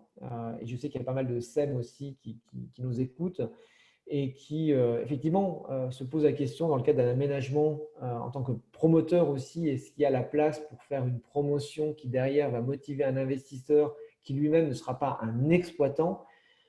Ça va dépendre bien sûr de qu'est-ce qui reste à la fois pour couvrir le taux de retour sur investissement pour donc l'investisseur et le loyer qui sera demandé à l'exploitant. Est-ce que l'exploitant aura la possibilité de dégager suffisamment de chiffre d'affaires pour à la fois payer son loyer, les charges d'exploitation et le temps qu'il va y consacrer? Mais c'est clair qu'en périurbain et en milieu rural, c'est quasi impossible d'avoir un investisseur qui ne soit pas l'exploitant lui-même de son espace. Parce que la taille du lieu sera trop faible pour pouvoir avoir une matrice de marge, une décomposition des marges qui permettra à un exploitant de se positionner. Et c'est là où nous, on s'est rendu compte qu'il manquait un outil sur du périurbain. C'est ce qu'on est en train de faire avec Toulouse Métropole dans le cadre de Villagile, puisqu'on est en train de réfléchir à créer une foncière avec le soutien de la Banque des Territoires, puisqu'on est dans le cadre d'un plan d'investissement d'avenir qui consiste à avoir donc un outil d'investissement pour porter de l'immobilier, mais avec une logique, j'évoquais tout à l'heure, d'impact, puisqu'on est sur des taux de retour sur investissement très très faibles, de telle sorte à pouvoir laisser suffisamment de marge à l'exploitant. Et là, on est sur du territoire qui n'est pas accessible par les transports en commun, donc qui est un territoire qui n'intéresse pas les opérateurs du type Stop and Work et autres Regus, plutôt sur des espaces qui font 300 mètres carrés. Et là, on est sur une tranche qui est complexe. La collectivité sur ces territoires-là n'a plus de biens immobiliers, a trop de sujets à traiter et ne veut pas forcément se positionner sur ce genre de solutions, alors qu'elles auraient tout à fait la possibilité de le faire. Et c'est là où il y a encore, je pense, un calage à imaginer, mais on est en pleine réflexion là-dessus. Pour l'exploitation, dans tous les cas, il y a la gestion directe, je l'ai évoqué, mais aussi délégation de gestion et délégation d'exploitation. Ce qui va déterminer délégation d'exploitation, délégation de gestion, c'est la marge qui peut rester à l'exploitant. Mais un schéma qui fonctionne bien aujourd'hui, c'est quand la collectivité reste propriétaire, encaisse les loyers, mais va confier à un prestataire le soin de gérer, commercialiser, animer le lieu moyennant une prestation, de telle sorte à ce que l'exploitant ne prenne pas le risque de louer un espace si derrière il n'arrive pas à l'amortir, à l'équilibre. Donc, et là aussi, dans une logique de chaîne de valeur, on est en train d'expérimenter le fait d'exploiter des petits tiers-lieux avec une mutualisation. On a embauché une personne aujourd'hui qui gère 4 tiers-lieux. Il y en avait 3, mais maintenant il y en a 4, et qui vont permettre de mutualiser un certain nombre de postes de dépenses, mais on fait le retour actuellement, c'est possible, on va y arriver, mais c'est chaud. Il ne faut vraiment pas trop passer de temps par tiers-lieu et faire en sorte que cette gestion des tiers-lieux soit au plus fin, ou vraiment opérée de façon très très fine pour éviter d'avoir une masse salariale qui vienne complètement plomber l'équilibre du projet. Est-ce qu'il y a des questions sur cette partie-là avant qu'on aborde justement le volet immobilier et le modèle économique? Écoute, il y avait une question, mais je pense que tu viens d'y répondre en fait, sur le fait de dire finalement au milieu rural, il est assez difficile d'équilibrer les comptes pour un investisseur privé. Je pense que c'est la réponse que tu viens d'apporter. Je ne sais pas si tu veux la compléter. En fait, si l'investisseur a une logique de capitalisation sur la valeur de son bien, et si je prends l'exemple de plusieurs porteurs de projets privés qui ont ouvert des espaces en milieu rural, et nous on peut le témoigner, d'ailleurs je suis un investisseur exploitant d'un tiers-lieu qui est celui de Rio Volvestre. C'est vrai que ça fait 8 ans maintenant qu'on l'exploite, puisqu'il a ouvert en septembre 2012. Donc, c'est un investissement sans le moindre euro de subvention, hein, 40 000 euros au capital, un emprunt de 175 000 euros avec caution personnelle hypothèque. Et depuis 8 ans que l'on exploite, on n'a pas pris 1 euro de revenus. Hein, donc, on ne s'est pas payé pour la gestion du lieu, sauf que le lieu aujourd'hui, il n'est pas quasi payé. Il reste 100 000 euros de crédit de restant dû, hein, de capital restant. Et le bien a été estimé à 230 000 euros. Donc, on a 130 000 euros de plus-value, entre guillemets, latente sur 8 ans d'exploitation. Donc, la rémunération en tant qu'investisseur, si je prends moi en ce qui me concerne, c'est une rémunération du capital. Enfin, voilà, j'ai capitalisé. Par contre, si j'avais dû me payer ou payer quelqu'un pour gérer le lieu, on n'aurait jamais été à l'équilibre parce qu'on génère entre voilà, le loyer qu'on perçoit, c'est un espace qui fait 160 mètres carrés. Hein, et on fait à peu près 3 000 euros de loyer par mois. Et on a une grosse poste de dépenses d'Internet, puisqu'on est en zone blanche, et on paye 300 euros d'Internet par mois. Donc, quand vous voyez effectivement tous les postes de dépenses, vous arrivez pile poil à l'équilibre. Et voilà, vous n'avez pas le temps, vous n'avez pas la possibilité de payer quelqu'un. Après, si le lieu est plus grand, si le lieu effectivement intègre de l'hybridation avec plusieurs espaces, là, on peut avoir éventuellement une logique d'investisseur. Encore faut-il que chaque exploitant des différents univers du lieu soit capable de payer son loyer. Et que le loyer demandé soit suffisamment raisonnable pour permettre la viabilité du projet derrière. Mais on verra pas mal d'exemples justement qui vont permettre de répondre à ces questions-là. Okay. Dans tous les cas, la question à se poser sur la viabilité, c'est surtout aussi sur la finalité du projet. Mais c'est clair que la localisation de l'espace, son dimensionnement, l'investissement, l'aménagement, l'accessibilité, les tarifs, c'est tout ça effectivement qui va être au cœur du sujet du modèle économique. Juste peut-être, si tu pouvais aussi donner un point de repère. Tout à l'heure, tu as évoqué une projection de 10 000 tiers-lieux en 2025. Est-ce que tu peux juste rappeler combien il y en a aujourd'hui et combien il y en avait il y a 3 ou 5 ans, en arrière, tu vois? Derrière la dernière étude donc de la Fabrique des territoires qui a effectivement lancé ce projet de tiers-lieux au niveau, enfin de soutien des tiers-lieux au niveau national, estimait qu'il y avait à peu près 1800 tiers-lieux, à peu près 2000 tiers-lieux. Donc on n'en était même pas à 1000 il y a 2 ans, 3 ans en avant. Hein, donc ça va très très vite. Hein, ça va très très vite. Après, voilà, la question, c'est qu'est-ce qu'on entend par tiers-lieu? Parce que dans les 1800, 2000 qu'ils ont identifiés, il y en a plein qui sont en dessous du radar parce qu'ils sont très très petits. Nous, on le voit au niveau du réseau Relais Entreprises, on en a une centaine aujourd'hui au niveau du réseau, mais les petits espaces de 60 mètres carrés ne sont pas référencés dans aucune plateforme du type Fabrique des territoires ou même les tiers-lieux d'Occitanie ou les tiers-lieux du Grand Est. Parce qu'ils vont considérer, et parce qu'il y a des positions très dogmatiques qui considèrent que si le tiers-lieu n'intègre pas une dynamique d'animation, il n'a pas le droit de s'appeler tiers-lieu. Et donc, dans le recensement des tiers-lieux espaces de coworking, ils ne vont pas être, voilà, ils vont pas être comptabilisés. Et moi, je dis, c'est pour ça que le préambule était important, on s'en fout de savoir si c'est un tiers-lieu ou un espace de coworking. Si ce sont des bureaux qui permettent à un actif de s'affranchir d'une mobilité pendulaire, de perdre du temps, et que cet actif-là va consommer à la boulangerie du coin, dans les commerces locaux, ben moi je dis génial. L'objectif est rempli. Si ça permet à un entrepreneur d'embaucher son stagiaire, et quand bien même on n'est pas dans un lieu qui soit très important, très visible, ce que j'appelle des fois même des totems politiques, où on se fait plaisir avec des grandes inaugurations, avec voilà, des cordons qu'on coupe et on est content, on a un bel article dans les journaux. Mais voilà, il faut effectivement être très pragmatique. Et nous, on a eu, et c'est pour ça d'ailleurs qu'on se développe, c'est que notre approche est de bon sens paysan. C'est-à-dire que ces lieux, ils doivent être les plus proches des besoins des différents publics que l'on cible et que derrière tout ça, il faut qu'il y ait un modèle économique qui soit pérenne et qui puisse s'affranchir des subventions. Et quand on part d'un immobilier déjà existant, qu'on le rénove au niveau d'une collectivité, parce que derrière la motivation, elle est de pouvoir apporter un service à la population, je dis que ce n'est pas moins stupide comme décision que de créer une piste cyclable où là, il n'y a pas forcément non plus de modèle économique au niveau d'une piste cyclable. Et pour un privé, le privé, il va se poser la question de pourquoi il fait un projet. Si c'est combiné avec une offre hôtelière, on a de plus en plus de projets qui sont très pertinents, qui associent de l'espace d'hébergement, gîtes, lieux de séminaires, avec des espaces de travail.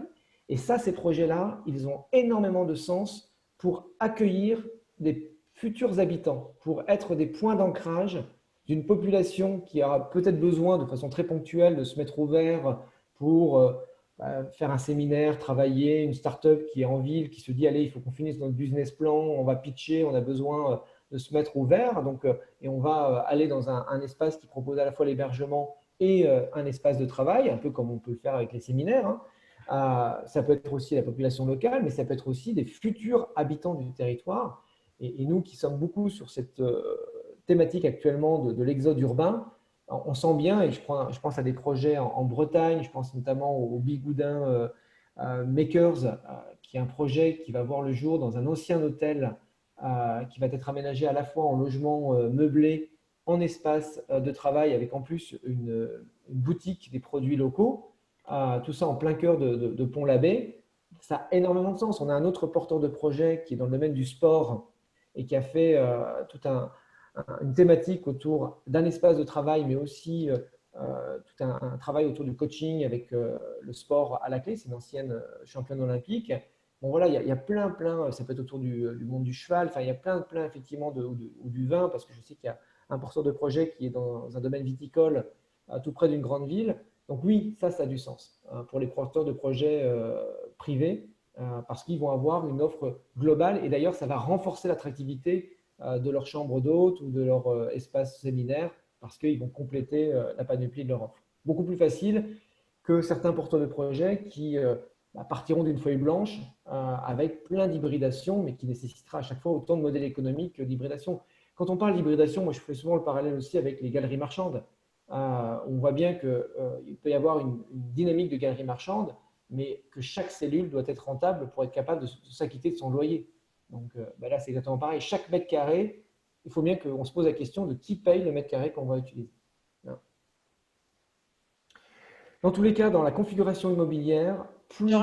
Oui, oui, excuse-moi. Oui, j'aurais juste aimé prendre un angle un petit peu différent sur la question de la quantité et de l'évolution des tiers-lieux. Sur 20 ans, on a vu plutôt, et je le dis comme une alerte positive, hein, mais on a vu plutôt des lieux au sens large d'accès public à Internet, donc d'accès au numérique, puisqu'on était en cours d'appropriation du numérique, ce qui est moins le cas, même si on a besoin encore de ça. On a vu, même si on a vu des mouvements comme les Fab Labs, comme les ressourceries, etc.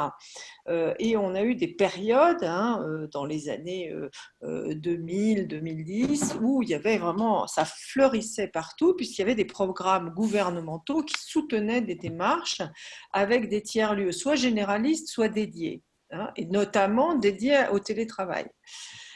À cette époque, le télétravail n'était pas régulé de la même manière comme on l'a vu, et donc on n'avait pas les mêmes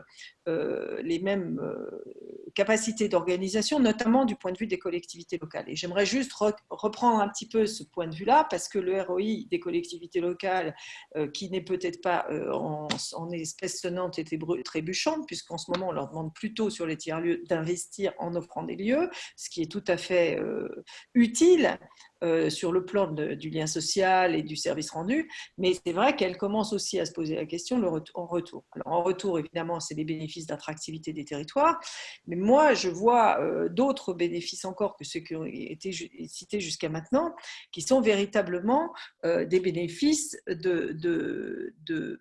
d'insertion, d'inclusion sociale. C'est-à-dire qu'on a aujourd'hui des publics exclus, y compris de plus en plus qui vont être exclus du travail, parce qu'on a aussi la question du télétravail des chercheurs d'emploi, du télétravail des étudiants en fin de cursus qui cherchent de nouveaux emplois. Enfin, vous voyez, si on reste sur la question du travail pur et dur, pour en parler, toute l'histoire d'un employé ou d'un chef d'entreprise au début de sa carrière jusqu'à la fin est parsemé de lieux différents puisqu'on change beaucoup de travail, etc.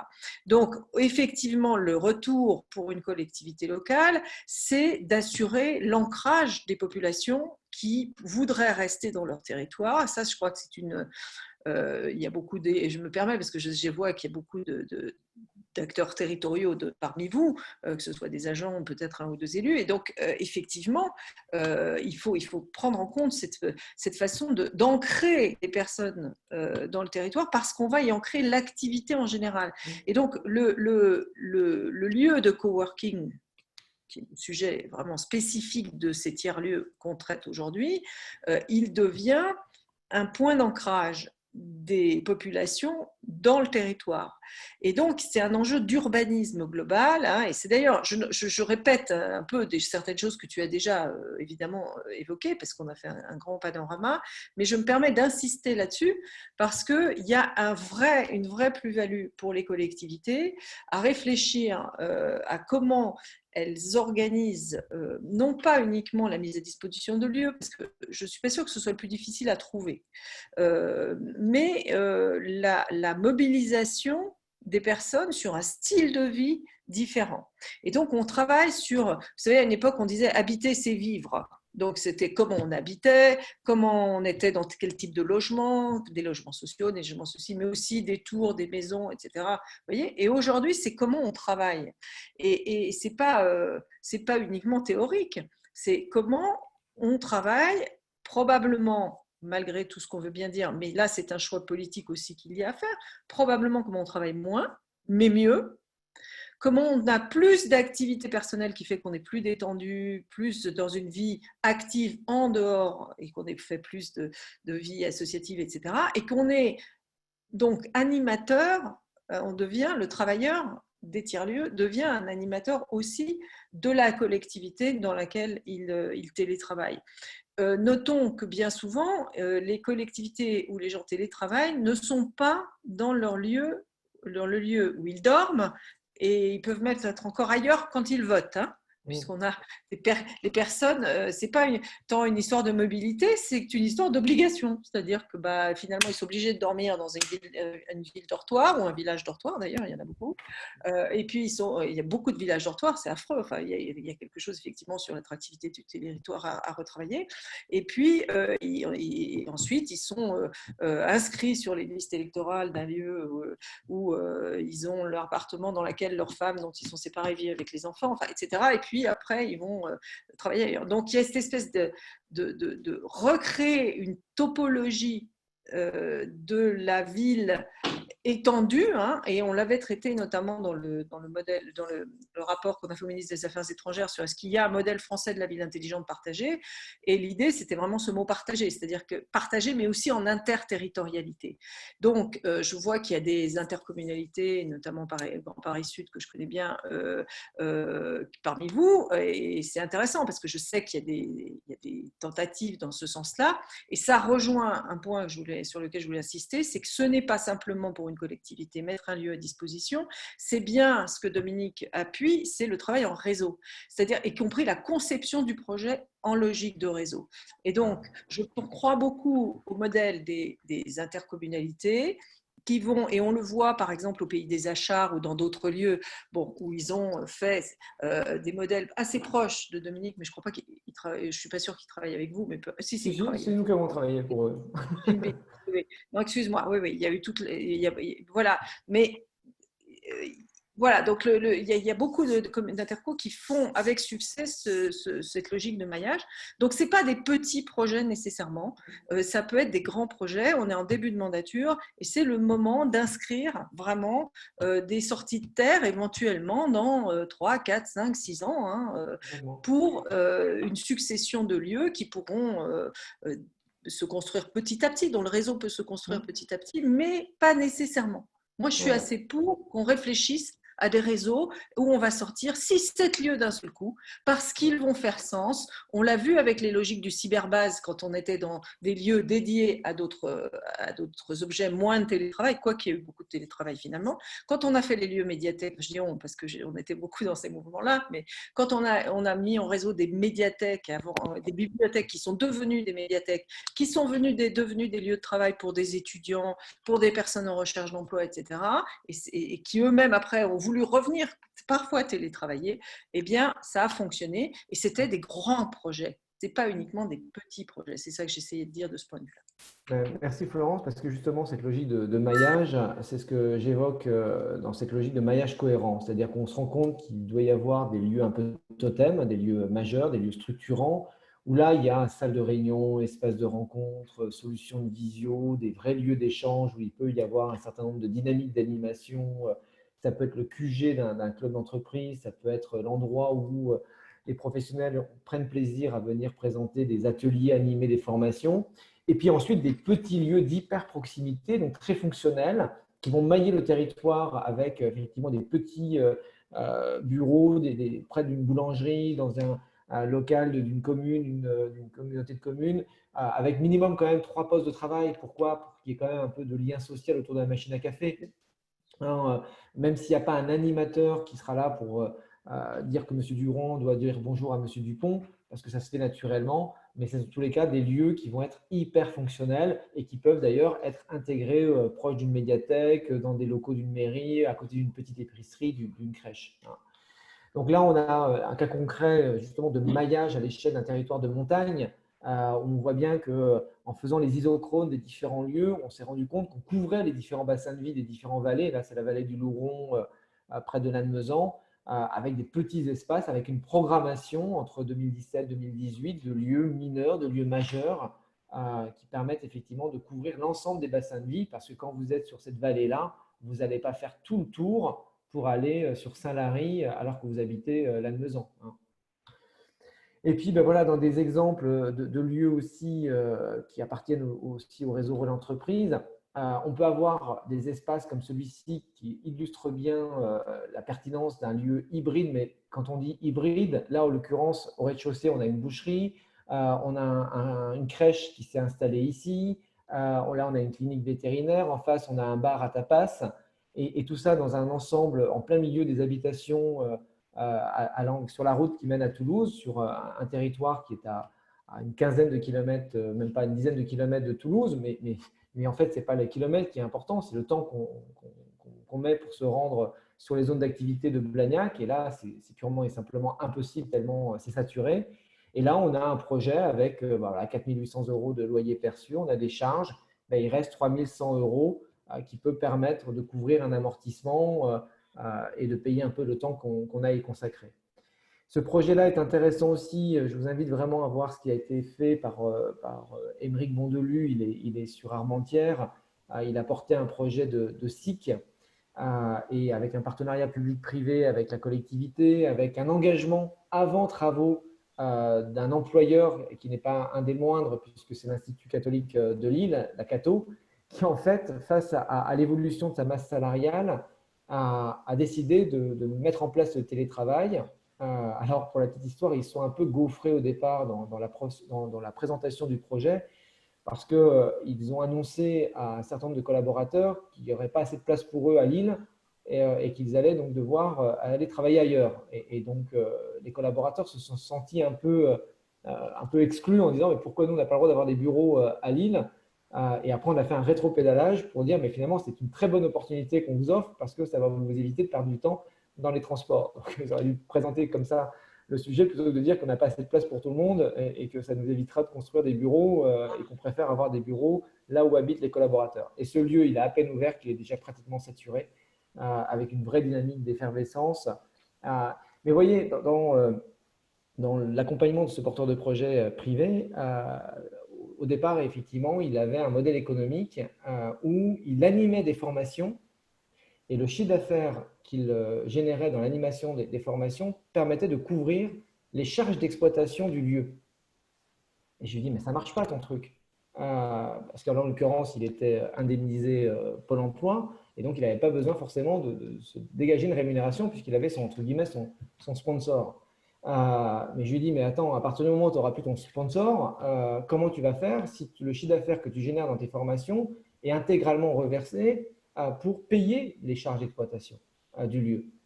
Que tu loues la salle de réunion quand tu animes tes formations, oui, ça permet effectivement au lieu d'avoir le chiffre d'affaires lié à la location de la salle de réunion, mais la marge que tu vas dégager entre le chiffre d'affaires que tu factures de tes formations et la salle que tu loues, ben ça va te permettre de te payer toi le temps que tu consacres à faire cette animation. Autre exemple, là, qui est vraiment un très bel exemple de lieu hybride porté par une collectivité et dans un cadre partenarial public-privé, hein, c'est l'ancienne médiathèque, c'est la médiathèque de la ville du Moule en Guadeloupe, qui va être complètement repensée avec à la fois une microfolie qui s'installe dans une partie de la médiathèque, un laboratoire de langue, un Fab Lab et la cafétéria qui est ici va également gérer l'espace coworking qui a été construit à l'étage en mezzanine. Et ce projet-là est très pertinent parce qu'on a à la fois du service public géré dans une logique de service public, la médiathèque, le concept de microfolie avec le modèle économique de microfolie, et puis la partie bureau qui est en fait un revenu supplémentaire par rapport à la cafétéria qui va elle-même avoir son propre modèle économique, y compris pour la population, puisque ce lieu est en plein cœur de la ville du Moule, hyper bien situé. Dominique, oui. Tu vas peut-être continuer à donner quelques exemples, mais il y avait une question qui était posée sur pour un propriétaire exploitant, quelles sont les principales charges hors personnel? Alors, on y est, juste après. Vous voyez comme quoi les questions arrivent au bon moment du cheminement. Bon, là, c'est un autre exemple que j'avais cité tout à l'heure, Grenade en périurbain. Donc, ça, c'est un lieu qui a coûté 27 000 € en termes de rénovation et qui rapporte aujourd'hui 1 320 € de loyer mensuel. Donc, c'est clair qu'à peu près 1 000 € de marge par mois. Donc, en 3 ans, l'investissement est amorti. Alors, les coûts.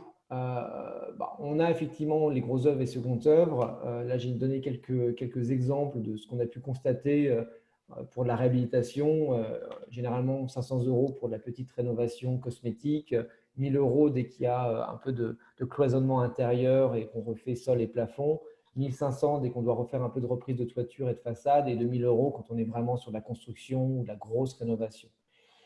L'aménagement, je l'ai passé un peu vite tout à l'heure, c'est vrai que plus on peut avoir des configurations plurielles, c'est-à-dire des bureaux de concentration, des bureaux doubles, des espaces ouverts, des salles de réunion, là on est top. C'est pour ça que quand on a un espace de 60-70 mètres carrés, il faut réussir à avoir l'ensemble des configurations.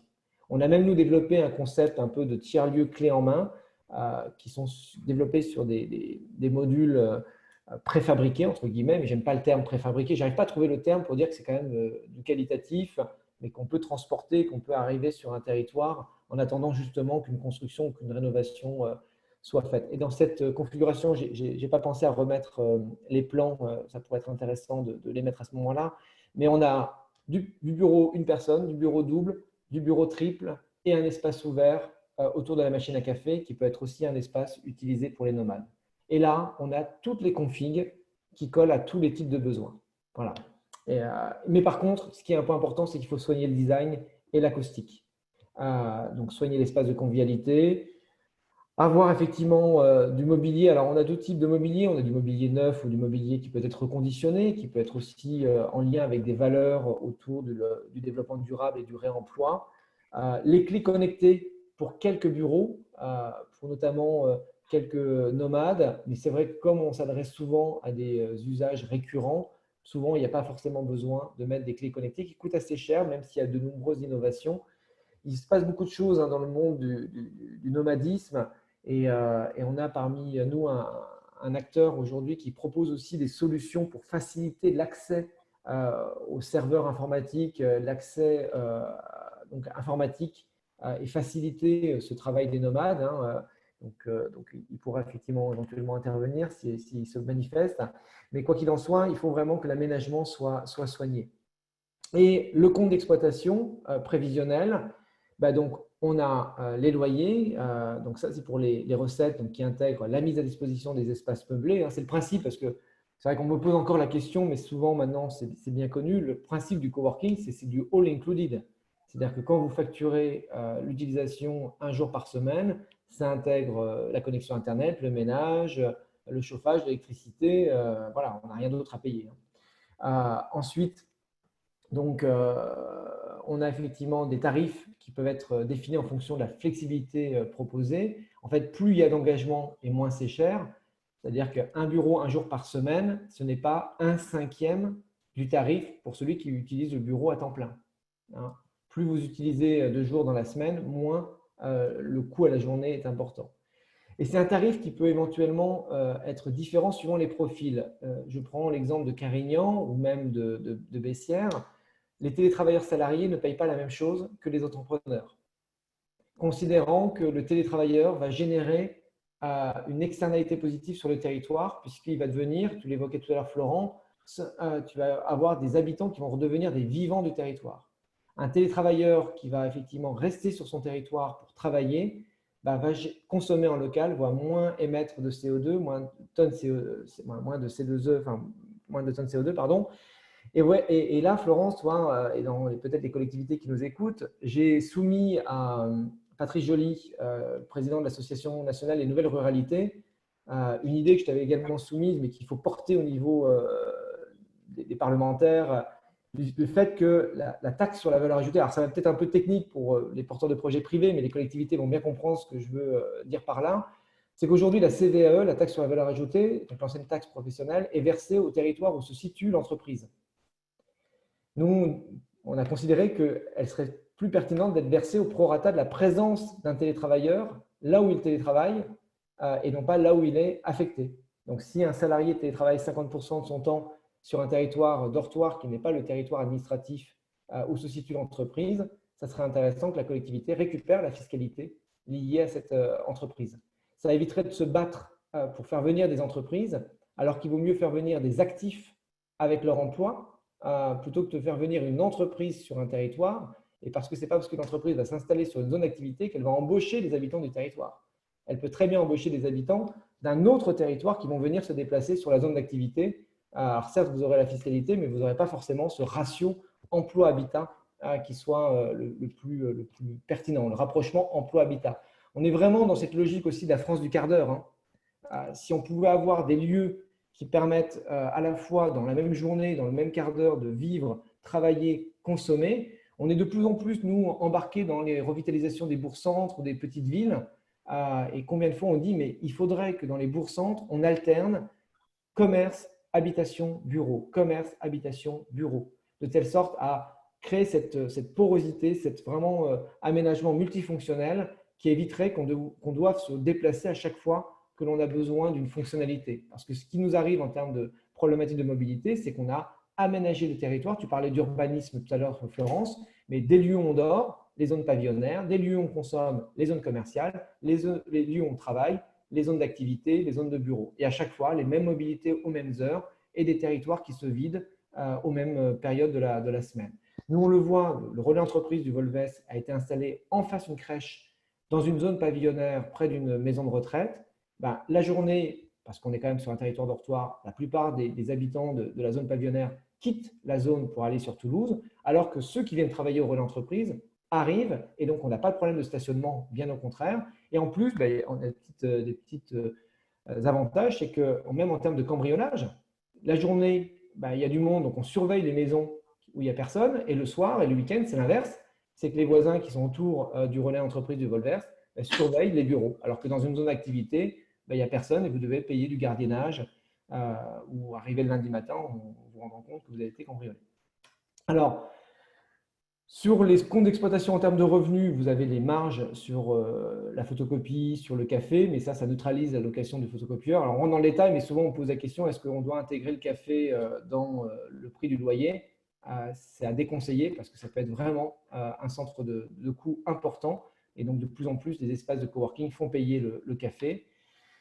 Et en termes de charges, systématique, on a le loyer quand on n'est pas propriétaire ou le remboursement du crédit, un peu de maintenance, des petites réparations, l'assurance, les frais bancaires, les frais de structure parce qu'il faut un comptable ou un peu de structuration juridique, l'Internet qui peut être plus ou moins coûteux, le ménage qui doit être réalisé à des fréquences en fonction de l'utilisation, donc une fois par semaine ou quand il y a un bureau partagé entre deux utilisateurs, les charges, l'eau, l'électricité et les petits consommables qui sont de plus en plus coûteux du fait des gestes barrières. On a développé nous, tout un guide de reprise et de réouverture des tiers-lieux avec les mesures barrières. La communication, le site internet, les flyers et différentes taxes liées à la structure, au local, une taxe sur l'enseigne s'il y a une enseigne. Et c'est pour ça que je dis qu'il y a des dépenses qui ne sont pas systématiques. Le photocopieur, il n'y a pas forcément toujours un photocopieur sur les espaces de coworking. Les petits photocopieurs, les petits tiers-lieux n'ont pas forcément de photocopieur, notamment pour les télétravailleurs salariés qui vont attendre le lendemain pour imprimer. Les écrans connectés qui fonctionnent bien dans les salles de réunion parce que ça permet vraiment d'avoir une solution de visio un peu agréable et puis ça permet de donner plus d'attractivité à la salle de réunion, y compris pour les entreprises locales qui peuvent aussi avoir besoin d'une salle de réunion en toute confidentialité. Les charges de copropriété, d'enseigne et de maintenance ne sont pas systématiques. L'appartenance à un réseau local, supralocal, on va en parler après. La publicité, on va en parler après. Et les frais de personnel, la rémunération.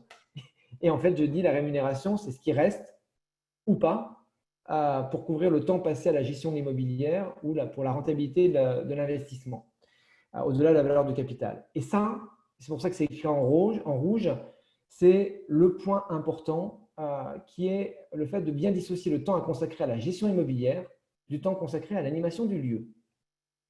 Et ça, c'est cette question qui vraiment oppose toutes les approches en disant il faut que le lieu soit absolument animé, sinon ce n'est pas un tiers-lieu. Et bien en fait, on a, nous, formalisé un peu cette chaîne de valeur.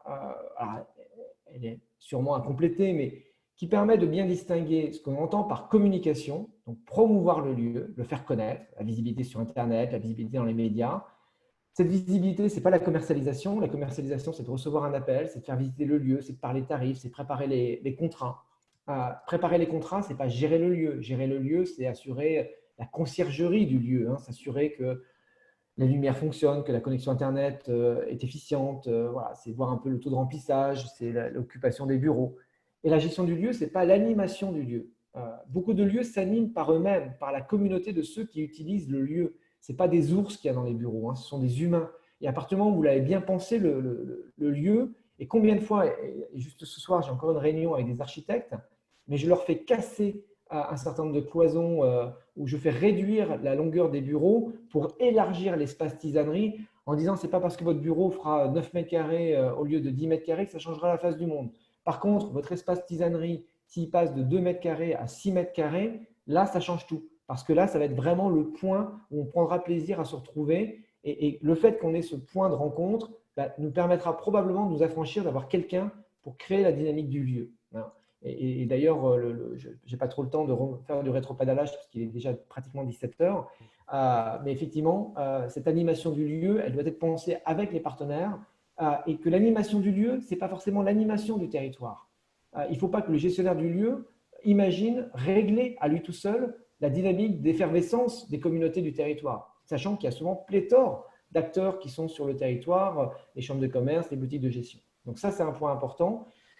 Dans tous les cas, les externalités, on l'a évoqué. Oui. Dominique, je crois qu'en fait, il y a plusieurs participants qui signalent des indisponibilités à partir de 17 heures. Oui. Je pense qu'on a besoin d'aller à l'essentiel maintenant. Oui, en fait, après, c'est aussi…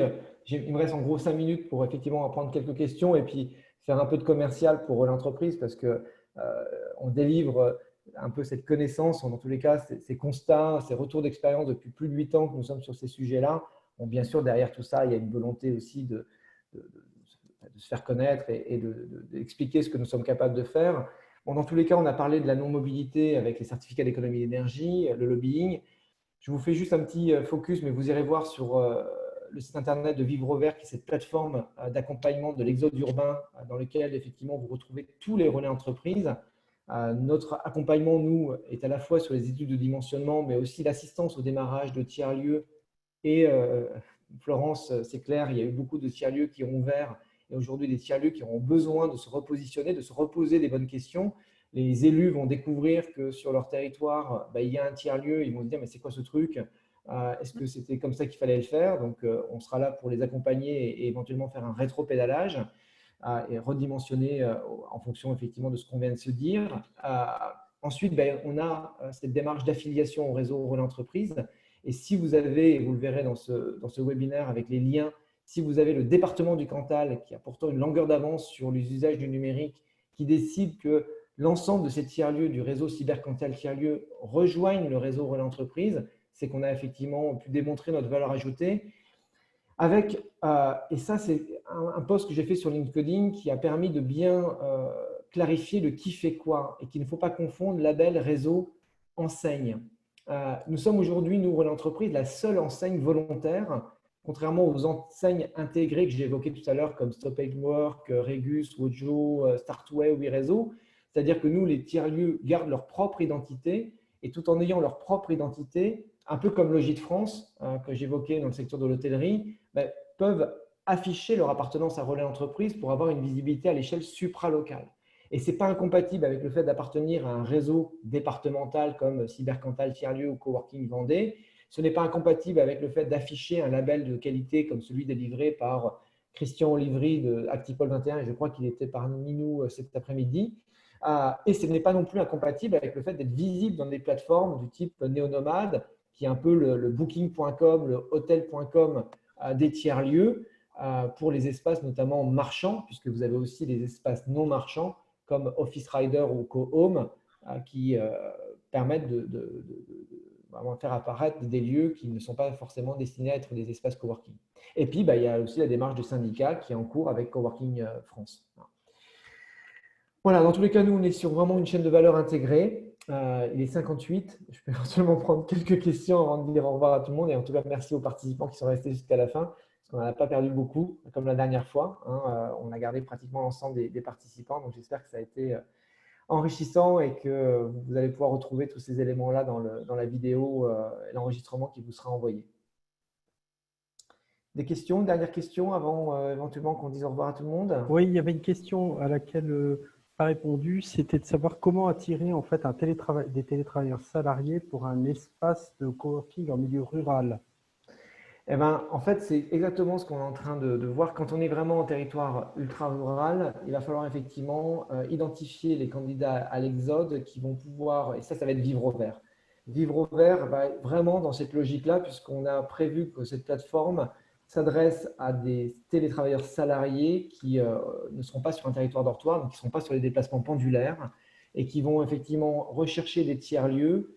Et c'est vraiment cette plateforme-là, mais il faut s'inscrire sur la newsletter pour que cette personne-là puisse être invitée à la démonstration qui lui sera faite au niveau du Gros Vert. Après, nous, si vous voulez, comme toute enseigne, on va faire de la communication et on commence à faire de la communication nationale. On le fait déjà sur un certain nombre de métropoles. On a fait des spots publicitaires qui sont diffusés au cinéma. À partir du moment où on a suffisamment de tiers-lieux affiliés. Et quand on sera à 1500 espaces affiliés à Relais Entreprise, on aura sûrement les moyens de se payer un spot publicitaire à la météo des vignes d'Elia pour dire trouver le Relais Entreprise le plus proche de chez vous, ce qui fait que voilà, le citoyen qui sera devant sa télé ira tout de suite voir sur Internet s'il a un Relais Entreprise proche de chez lui. Est-ce qu'il y a d'autres questions, si on veut tenir le timing? Écoute, non, je ne crois pas. Ah, si, une autre question. Comment attirer les premiers coworkers qui recherchent un environnement avec déjà des coworkers quand on se lance depuis peu? Ah oui, des coworkers qui cherchent à intégrer un espace de coworking, mais où il y a déjà du monde, en fait. Eh ben, en fait, c'est un peu ce qu'on évoquait sur les réunions de co-construction aussi. C'est effectivement plus on peut impliquer les coworkers déjà en place, faut savoir que quand même que les premiers coworkers, je ne l'ai pas évoqué, vont donner aussi la couleur au lieu. C'est-à-dire qu'en fonction des premiers utilisateurs d'un lieu, vous aurez probablement des métiers qui vont venir s'agglutiner, s'agglomérer autour. Si vous avez un premier utilisateur qui est un professionnel de la com, il est fort probable que vous ayez d'autres professionnels de la com. Dans des territoires, on a par exemple des espaces coworking qui ont été créés autour des métiers du bâtiment, architectes, bureaux d'études, et ça devient des petits espaces presque fermés. Voilà, donc…